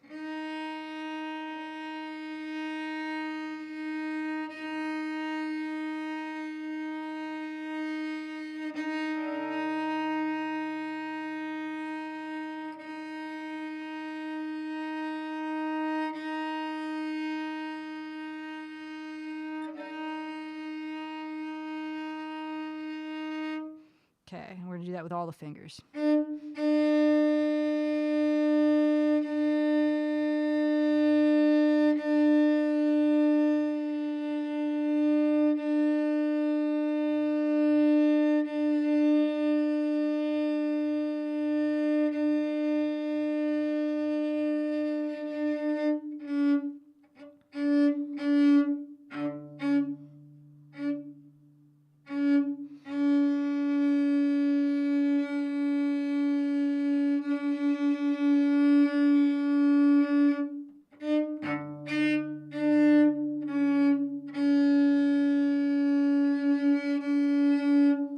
Hitting that wolf.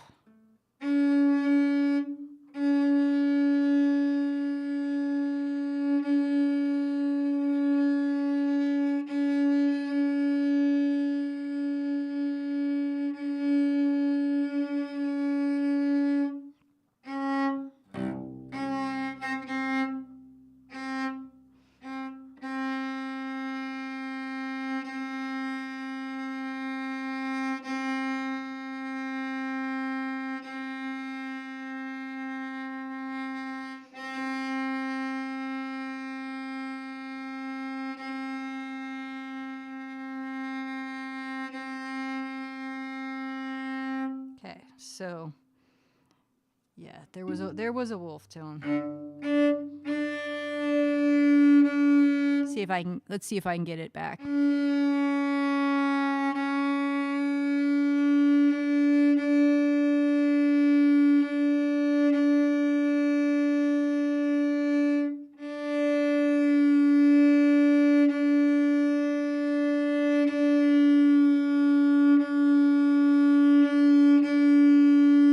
There it is.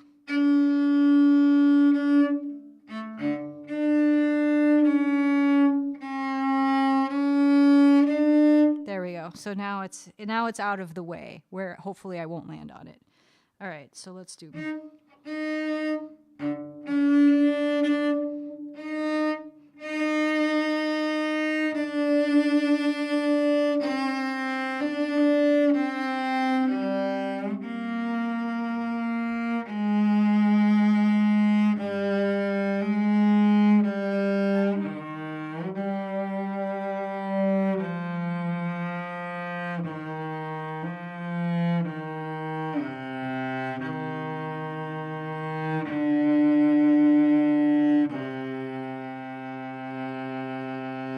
turn the metronome on. Let's do it at 72. This whole first page, I should be able to do at 72 with no problem. It's when we get into the fast stuff that I do want to drill on quite a bit. We will not be doing 72. Let's just say it that way.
Night, Cathedora. Thanks for all your help.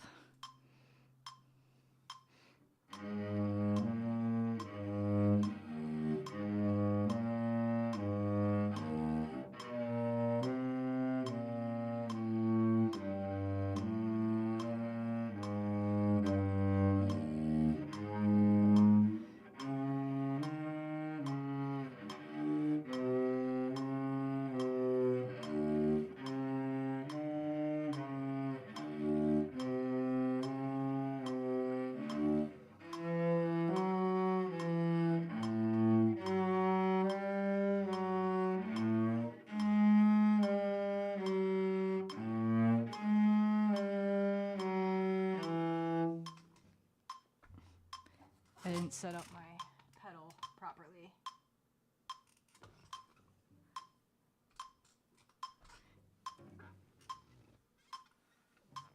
I saw some like sound engineer joking on Blue Sky the other day that was like talking about how all the classical musicians with their little iPads have their little pedals and how they're like always like stomping for the pedal, and it was like, it's not that hard, I guess, for somebody that knows what they're doing to remove the stomping, but it was just funny. And then I mentioned that to my teacher, and he was like, because my teacher's he's not super technical, so he was like, I just do stuff that's cool, but like I got my sheet music and like whatever. But he was laughing about how a lot of times they're like kind of looking for the pedal with their feet.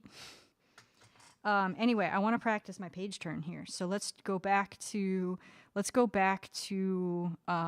accompaniment part and do the whole thing.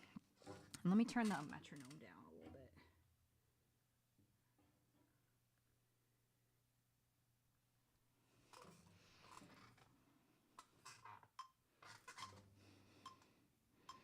Really what I should do, if I play this Let's go back. Oh, let's go here. Let's go back a little farther even. But are you down bow or are you up bow? This is up bow. Up bow, down bow, up bow. I don't know how to jump in here.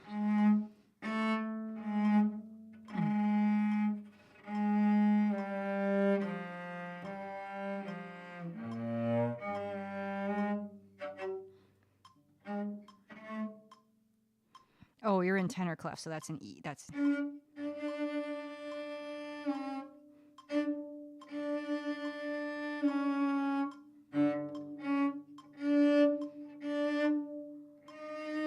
There it is. This is an up bow.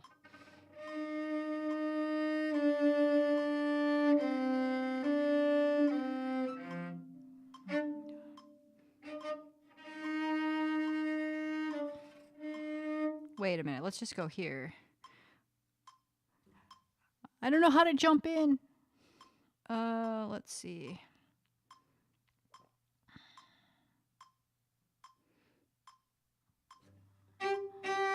This is a down bow. We'll do it here.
Ah.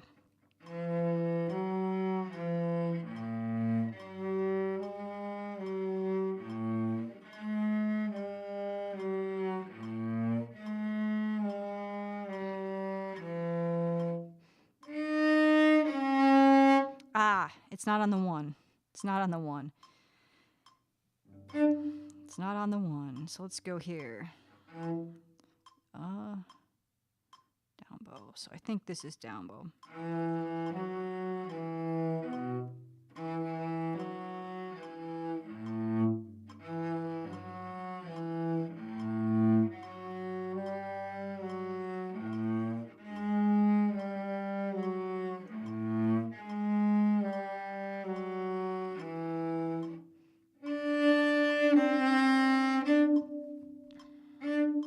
No, not the one. No, not the one. So it goes.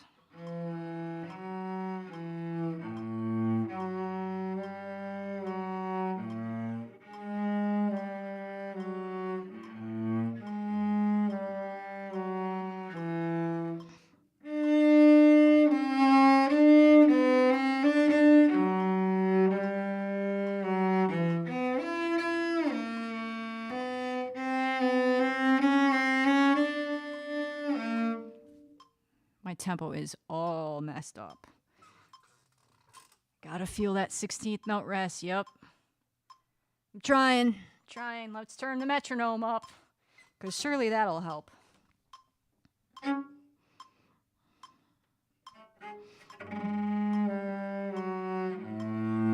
Wait.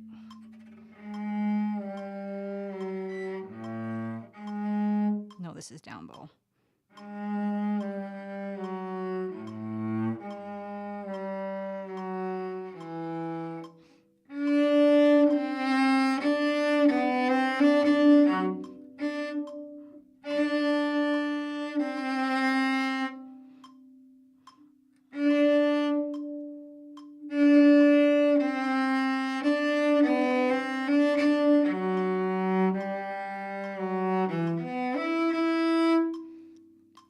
over here. It's over here, Alpha. I've got the metronome going. I don't have this one. I don't have that one charged. It's just, I'm lazy, so it's so much easier to just use the Audible one since it's right on my, it's in Mujo, which I always have open. So let's do, let me do it without the metronome actually, and then we'll put the metronome back in.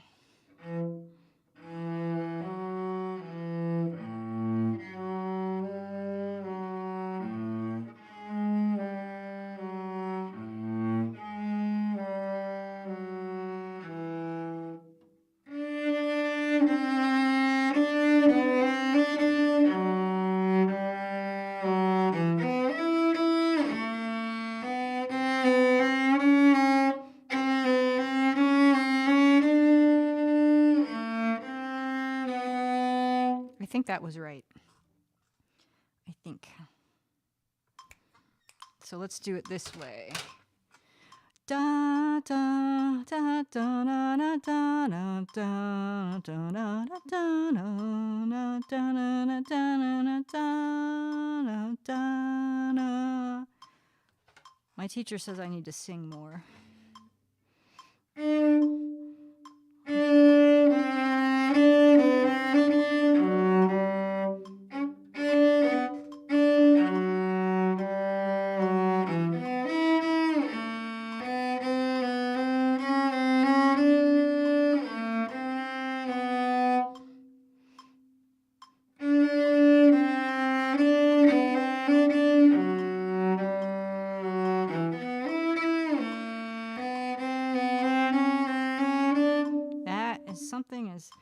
Let me slow it down. This is a lot faster than I've been playing it, so maybe the faster tempo is confusing me. So let's do it this way.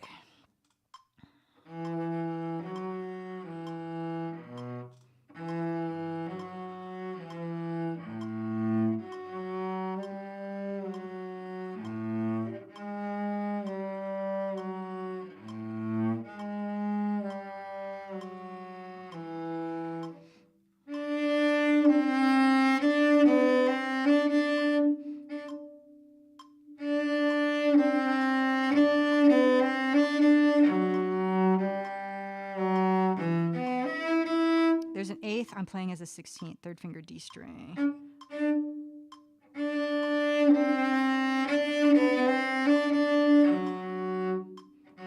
That one.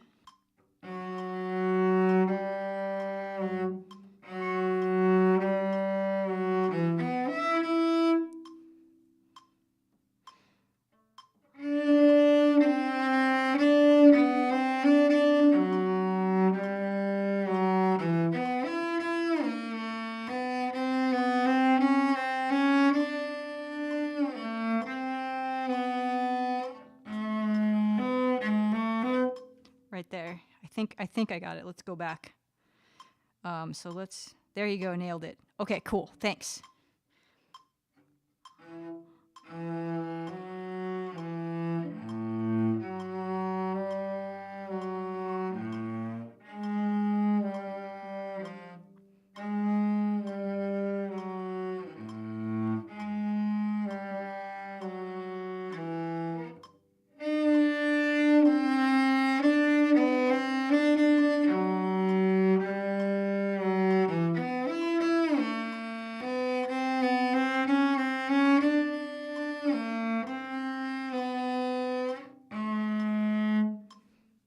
Okay, I think I got it. Let's do it once more. Let's do it a little faster. We'll do, you go to 68 this time. That was at 66.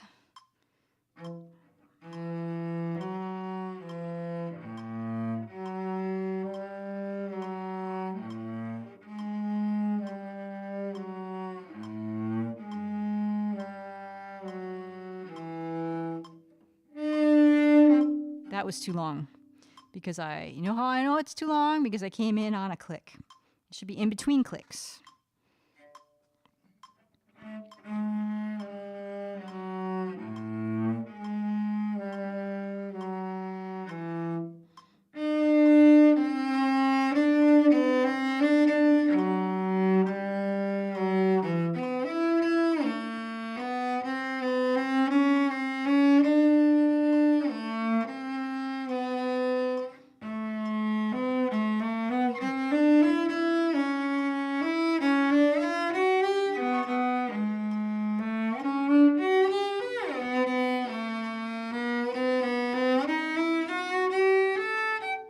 Okay. That's a little fast. Not too worried about this section. I need to work it up the tempo, but it's not perfect. It can use work too, but I want to move on. So I'm gonna play this section again, just starting from where the cello becomes the melody again.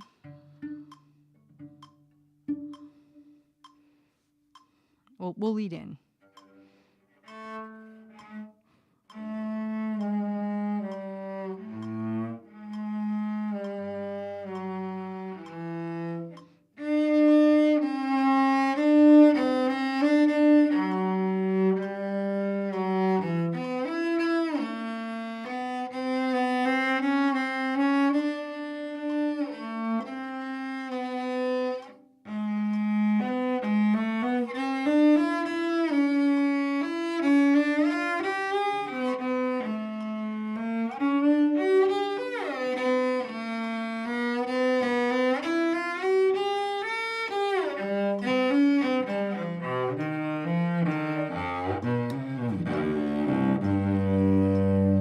So let's work on that part.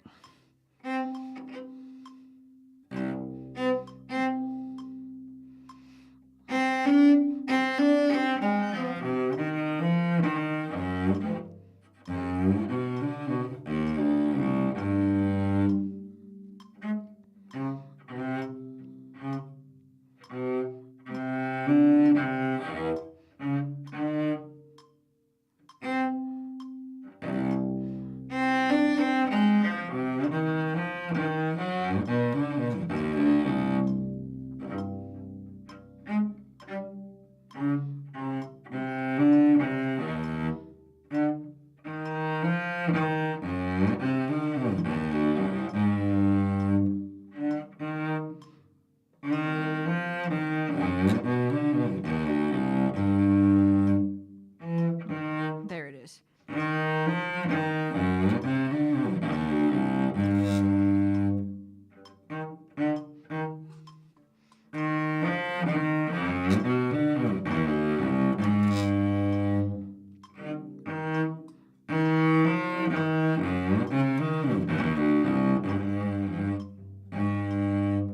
Missed the string. It was a little too far that way.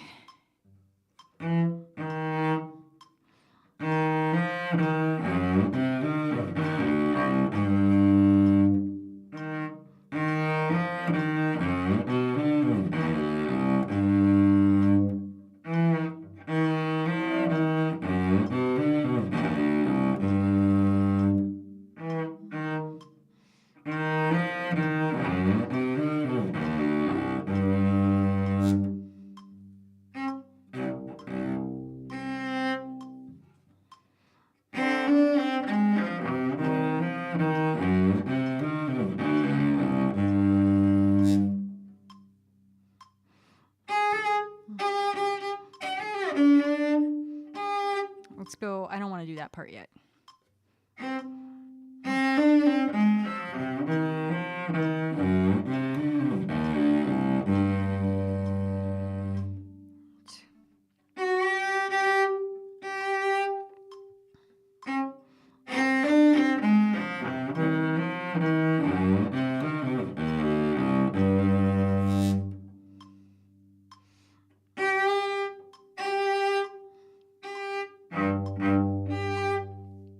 So let's go back to, I guess, here.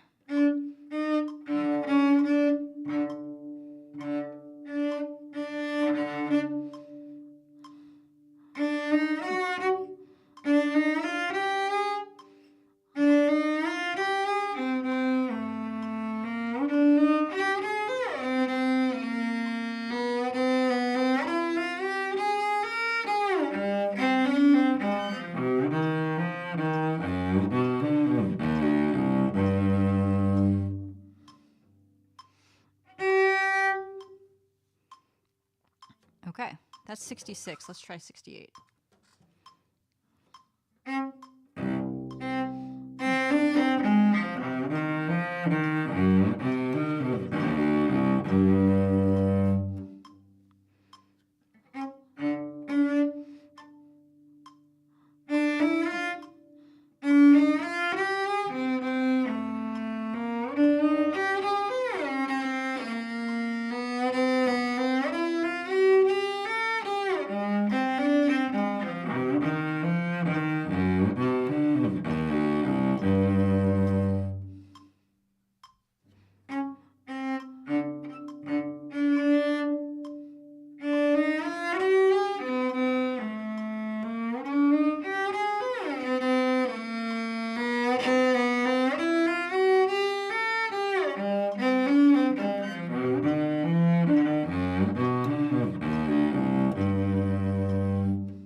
70.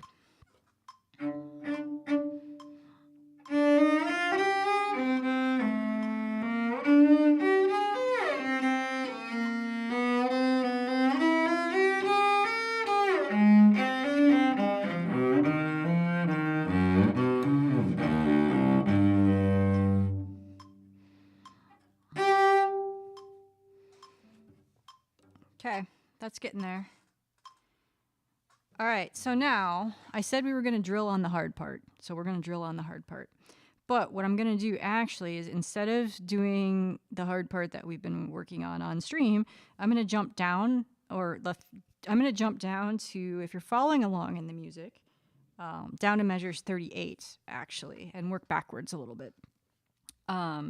So I've been working on this part. I'm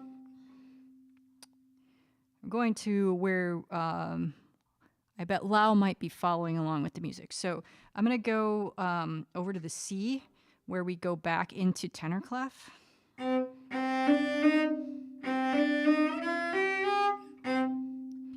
see, is that right? What I've been doing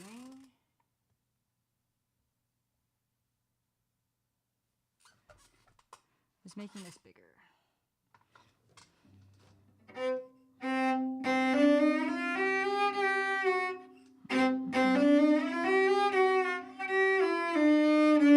Okay, so that's up bow. It's an up bow. Drill, drill, drill, drill, baby, drill.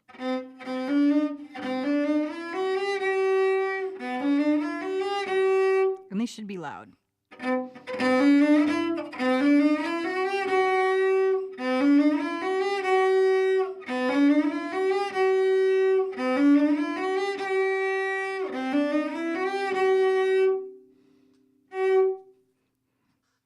Oh, you don't actually have access to it right now. Okay. Did I make a thing? I might have made a thing.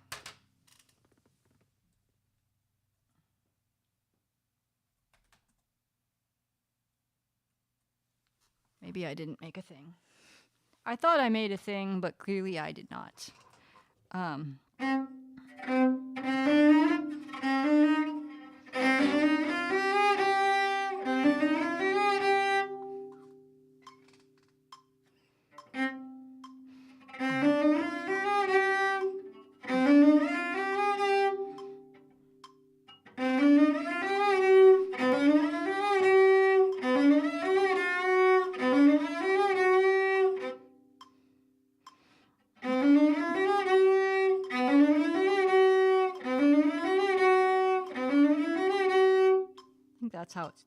That's 70. Let's not do 70 though. Let's go to like 60.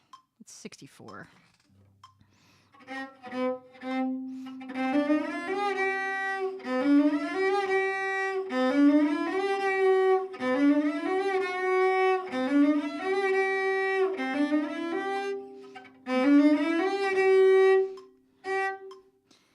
Okay, so if we go back a little bit, thought I'd always end up really sloppy on intonation up there. I'd always end up really sloppy, yeah. Shifts on the A string are always challenging me. Yeah, so here we go. Where are we?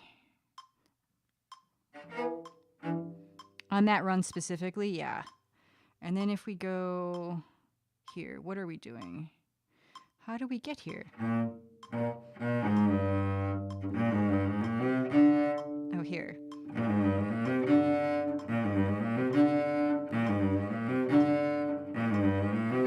I should play this loud because it's supposed to be loud and I should practice it loud.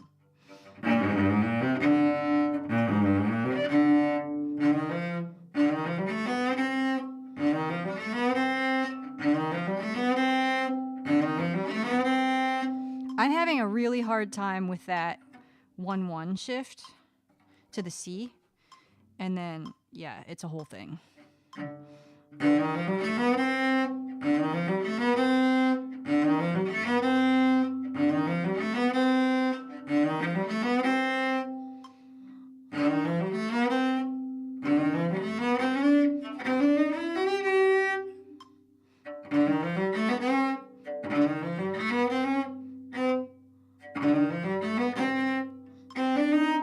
I need to just do the next 3 notes. Otherwise, I'm just gonna.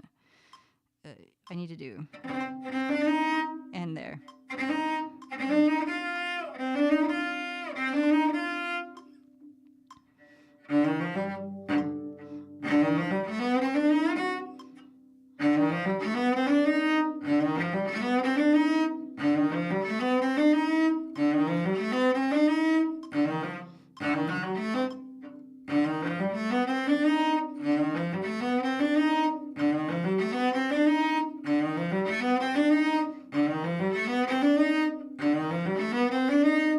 Neighbors are complaining in 5, 4, 3, 2, 1, whatever. Payback for clogs. The clog people don't live there anymore. Jaded Angel. The clog people. That was just once, to be fair. But the clog people. Actually, one of them works at the string shop that I go to.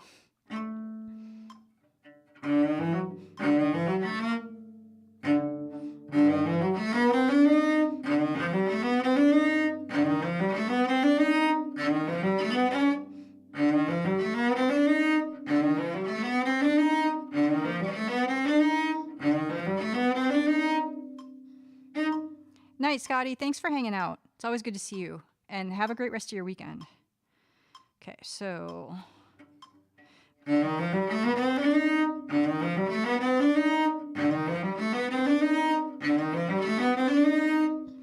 What's up, Argyle?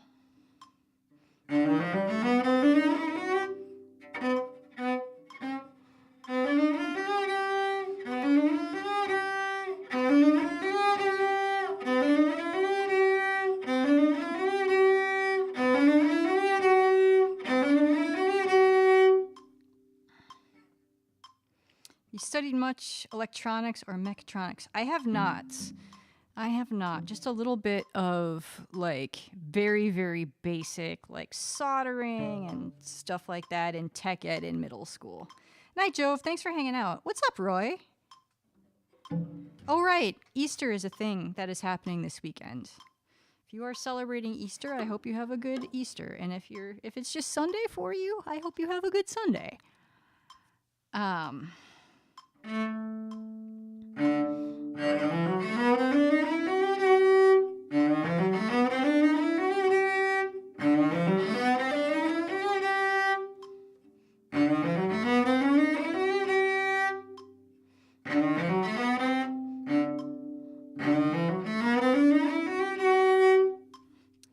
It's going all right, Roy. It's working on starting to drill on this piece. This classical piece that's pretty hard. I think it's actually in Suzuki Book 8, if I remember correctly. And we kind of like I finished Book 4 and then we diverted on other music. Jaded Angel says I would have the urge to go to string shop and play cello as out of tune as possible as payback. No, I like my old neighbor now that I know them.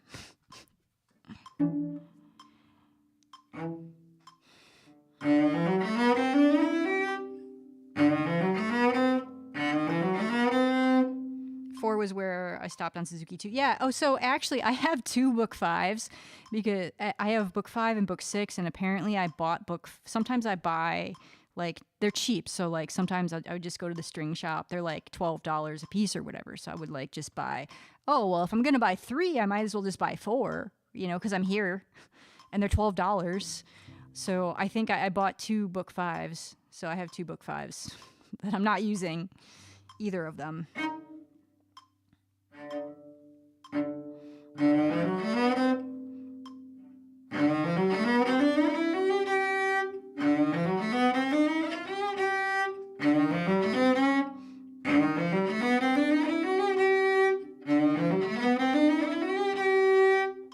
Tech Ed was wood shop. So yeah, we had a little bit of wood shop. We had a little bit of like metal. Like we made toolboxes in 8th grade, like sheet metal toolboxes. We made we did a little photography. There was a little dark room. So just one semester. we did some stuff on the computer. We did some stuff on some really ancient computers that were ancient back in their day. Back when I got to use them, they were ancient. Let's see, Lau says I have 2 copies of the piano accompaniment book for volume 3. It happens. And then I tried to pawn it off on one of my friends because one of my friends, she bought a cello.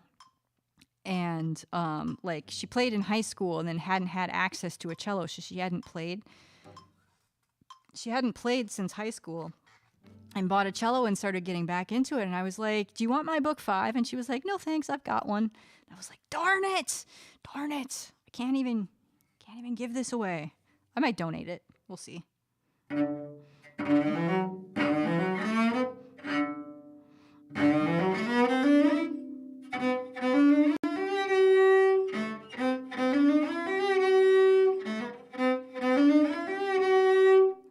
Lau says, back when I was like 12, we thought it had gotten lost, but turned out my teacher had gotten her hands on it somehow right before we broke for summer. That happens sometime. I have, I still have a book from a leadership course. I was borrowing a book from the leader of the leadership course at work, and then 2020 happened, and I still had it, and then I messaged her on LinkedIn, and I was like, I think I have your book. And she never wrote back. I was like, I guess it's mine now.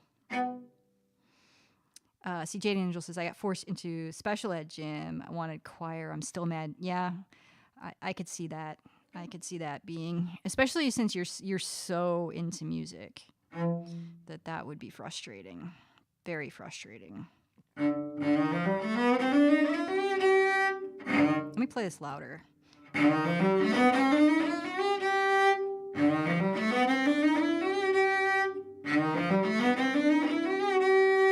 Okay, so here, and then we got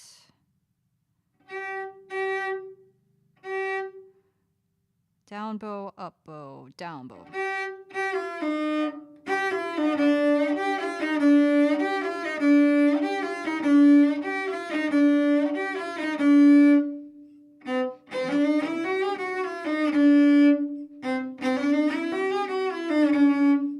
I'm slowing down, so I need to turn the metronome back on.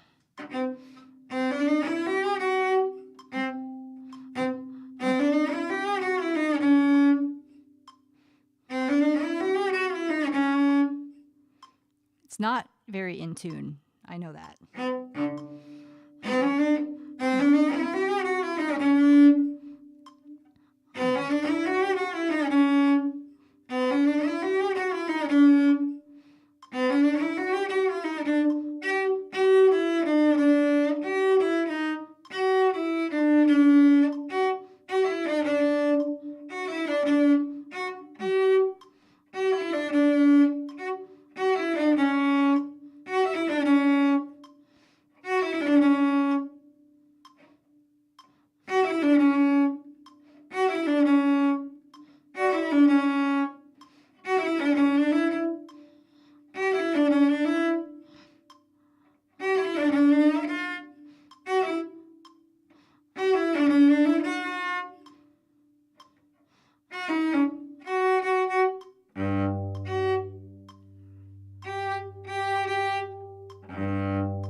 Playing it a half step too low this whole time.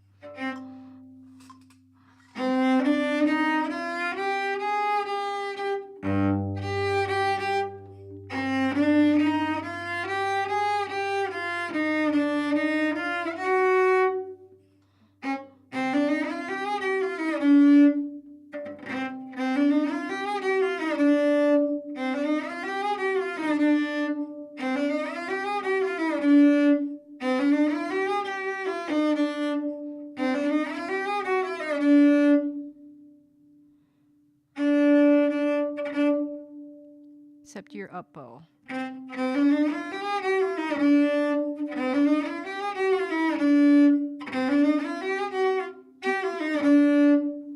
Okay, so let's go back a little bit. Let's go here.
that is right. It is an F sharp.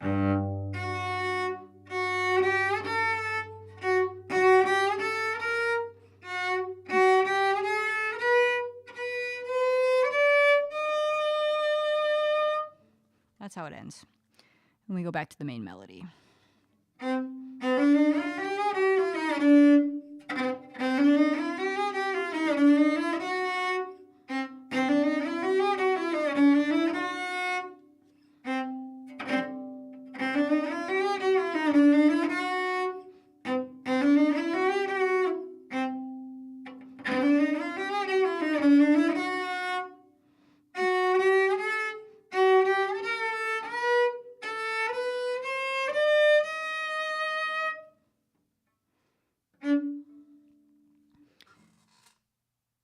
Okay, so let me just do this at a tempo I know I can do. Let's do 60. Da da da da da da da da da da da da da da da da da da.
For some reason, I have trouble going between this run.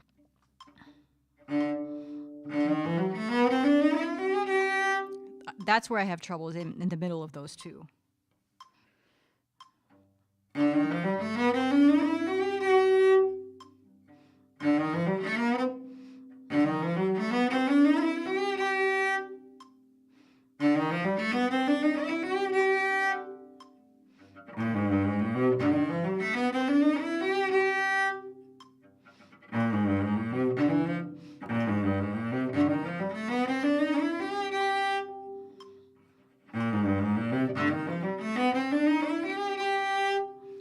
Okay, there we go. So let's go. I don't want to like burn out on that. So let's go back. Let's go back to the beginning of the run.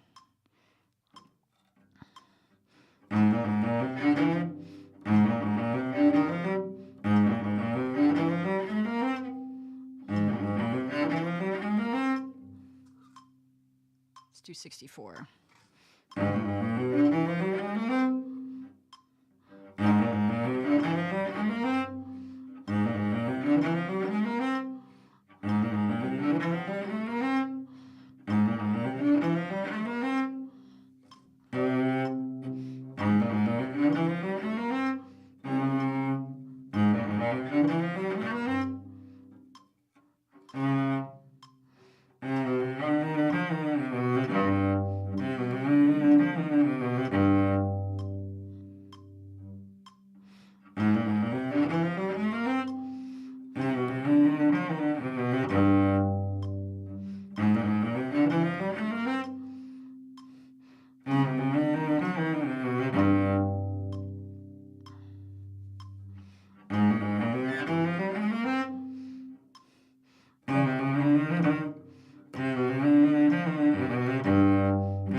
That part's not bad.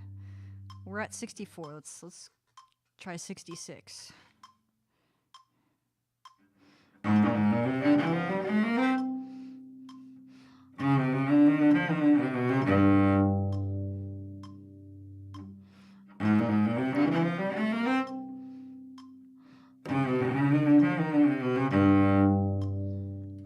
try 68.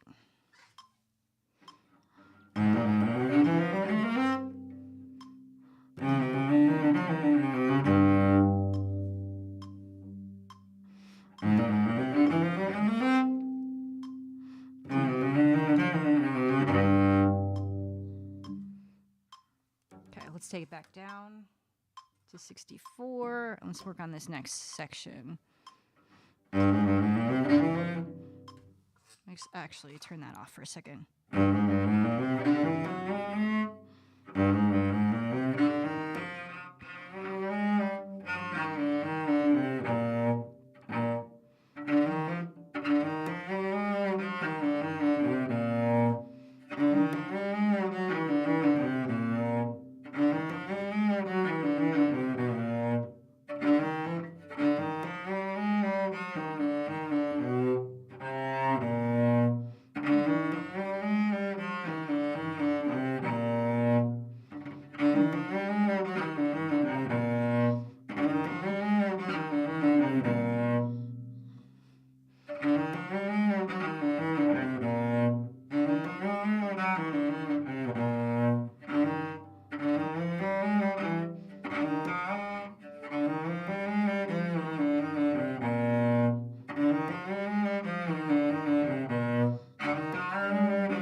Whew. That is a lot. That is a lot.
See if I hit that right. Let's see what an E flat's supposed to be. I did hit it right. So this part, we just go back to the main melody, except it's really loud.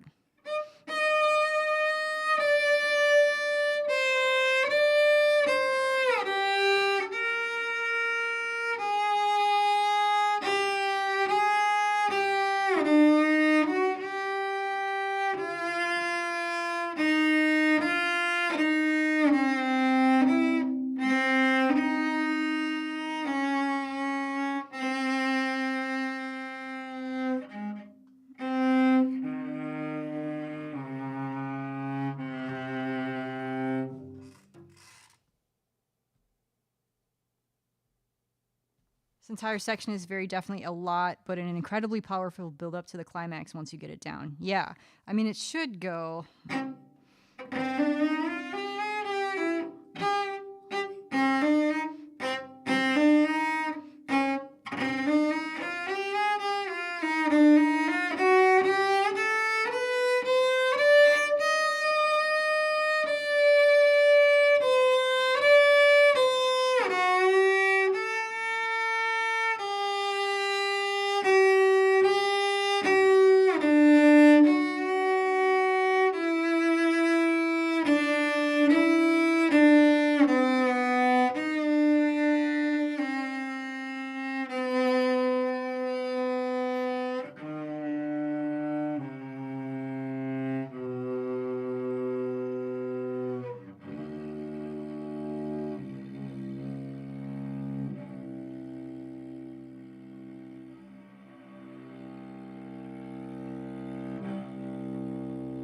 And that goes on forever, apparently.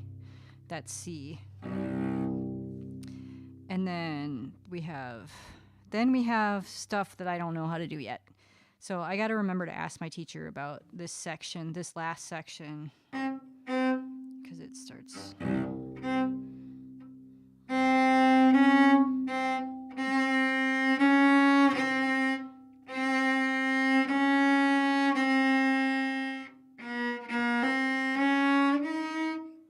C, that's not right. It starts on a C.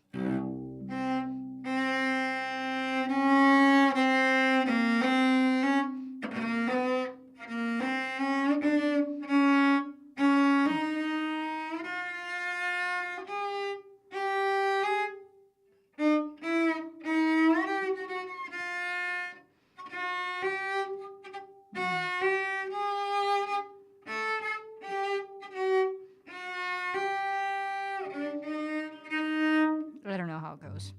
I need fingering help there. Tend to like playing this section flautendo to give it a distant feel. Yeah, that would be cool.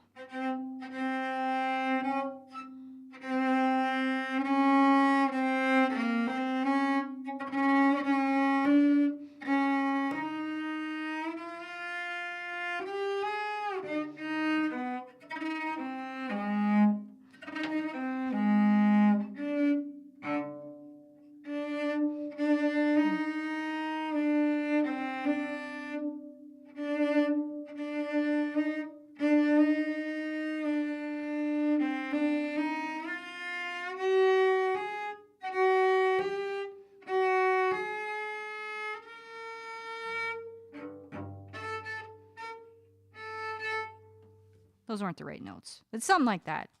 Something like that. Got the bow going.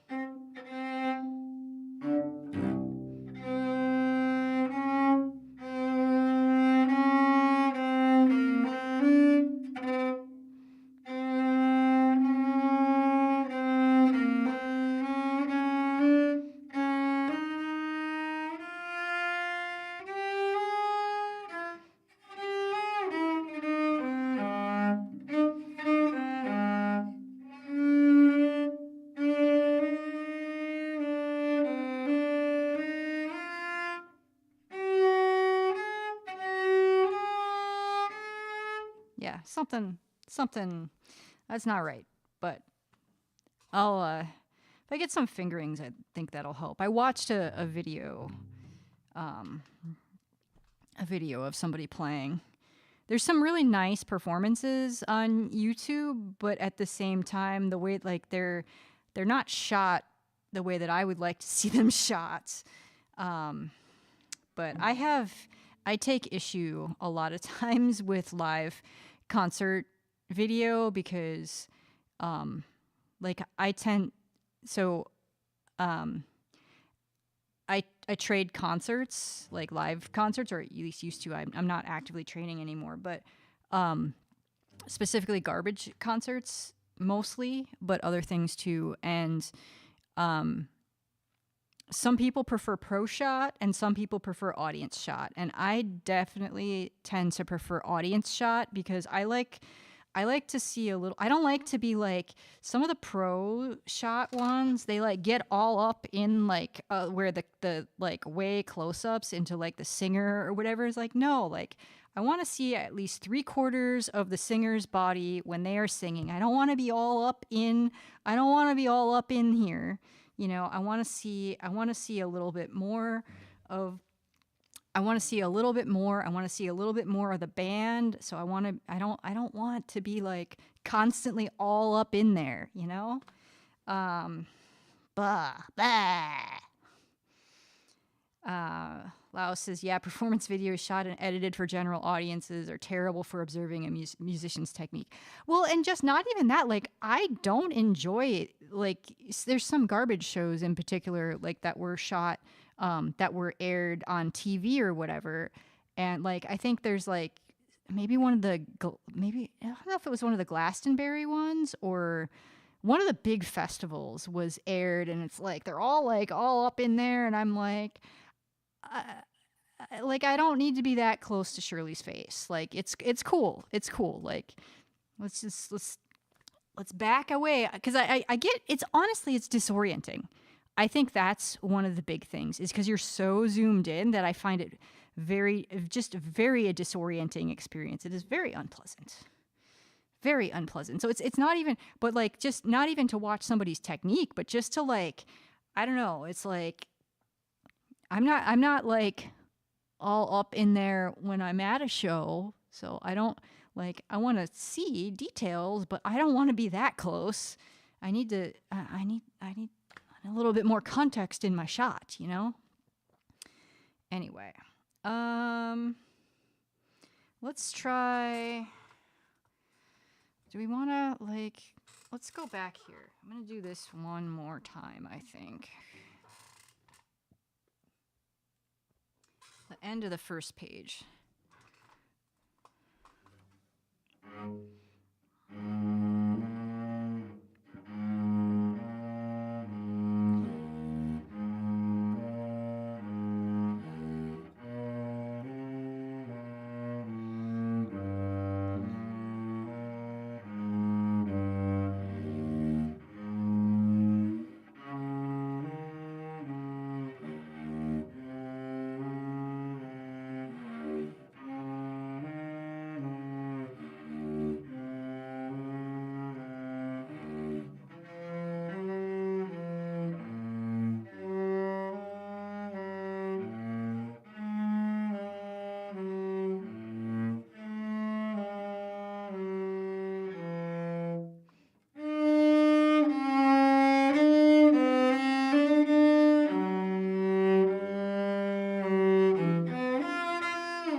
Let's do this a little bit more.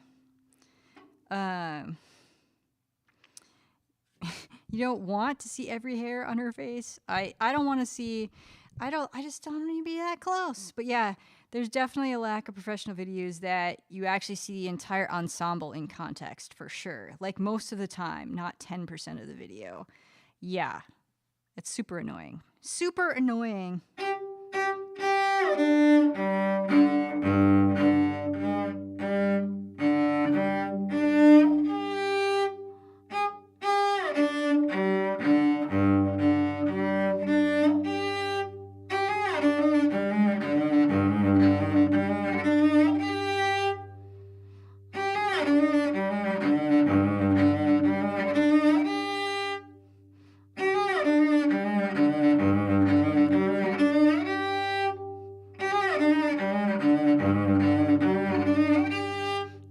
bad. Not bad.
Probably should play that dirtier and louder and more metal, just for Jaded Angel.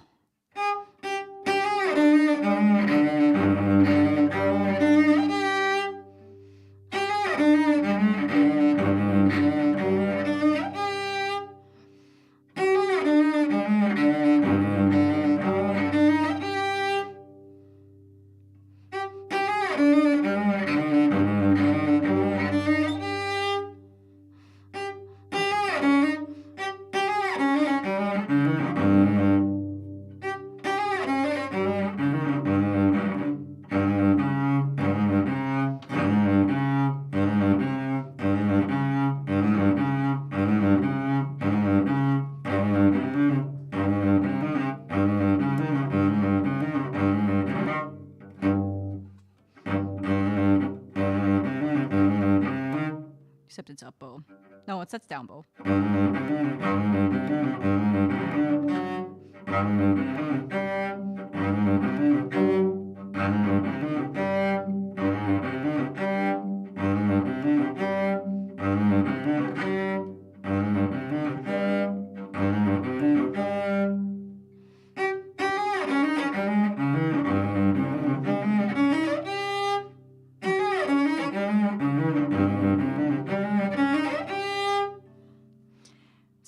It's getting there. I don't know how fast that was.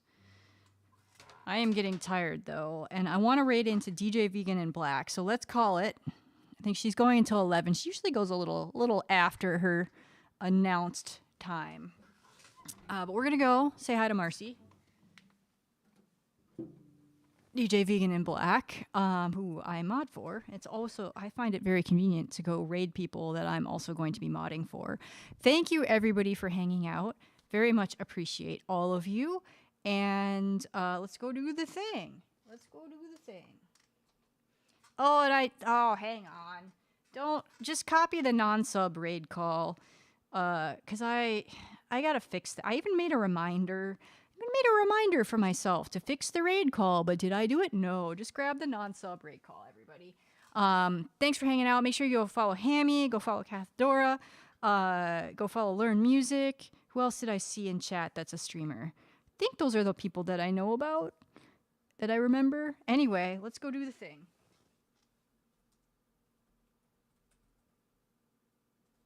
Let's do the thing. Have a great rest of your weekend, everybody. And we'll see you soon. We will see you soon.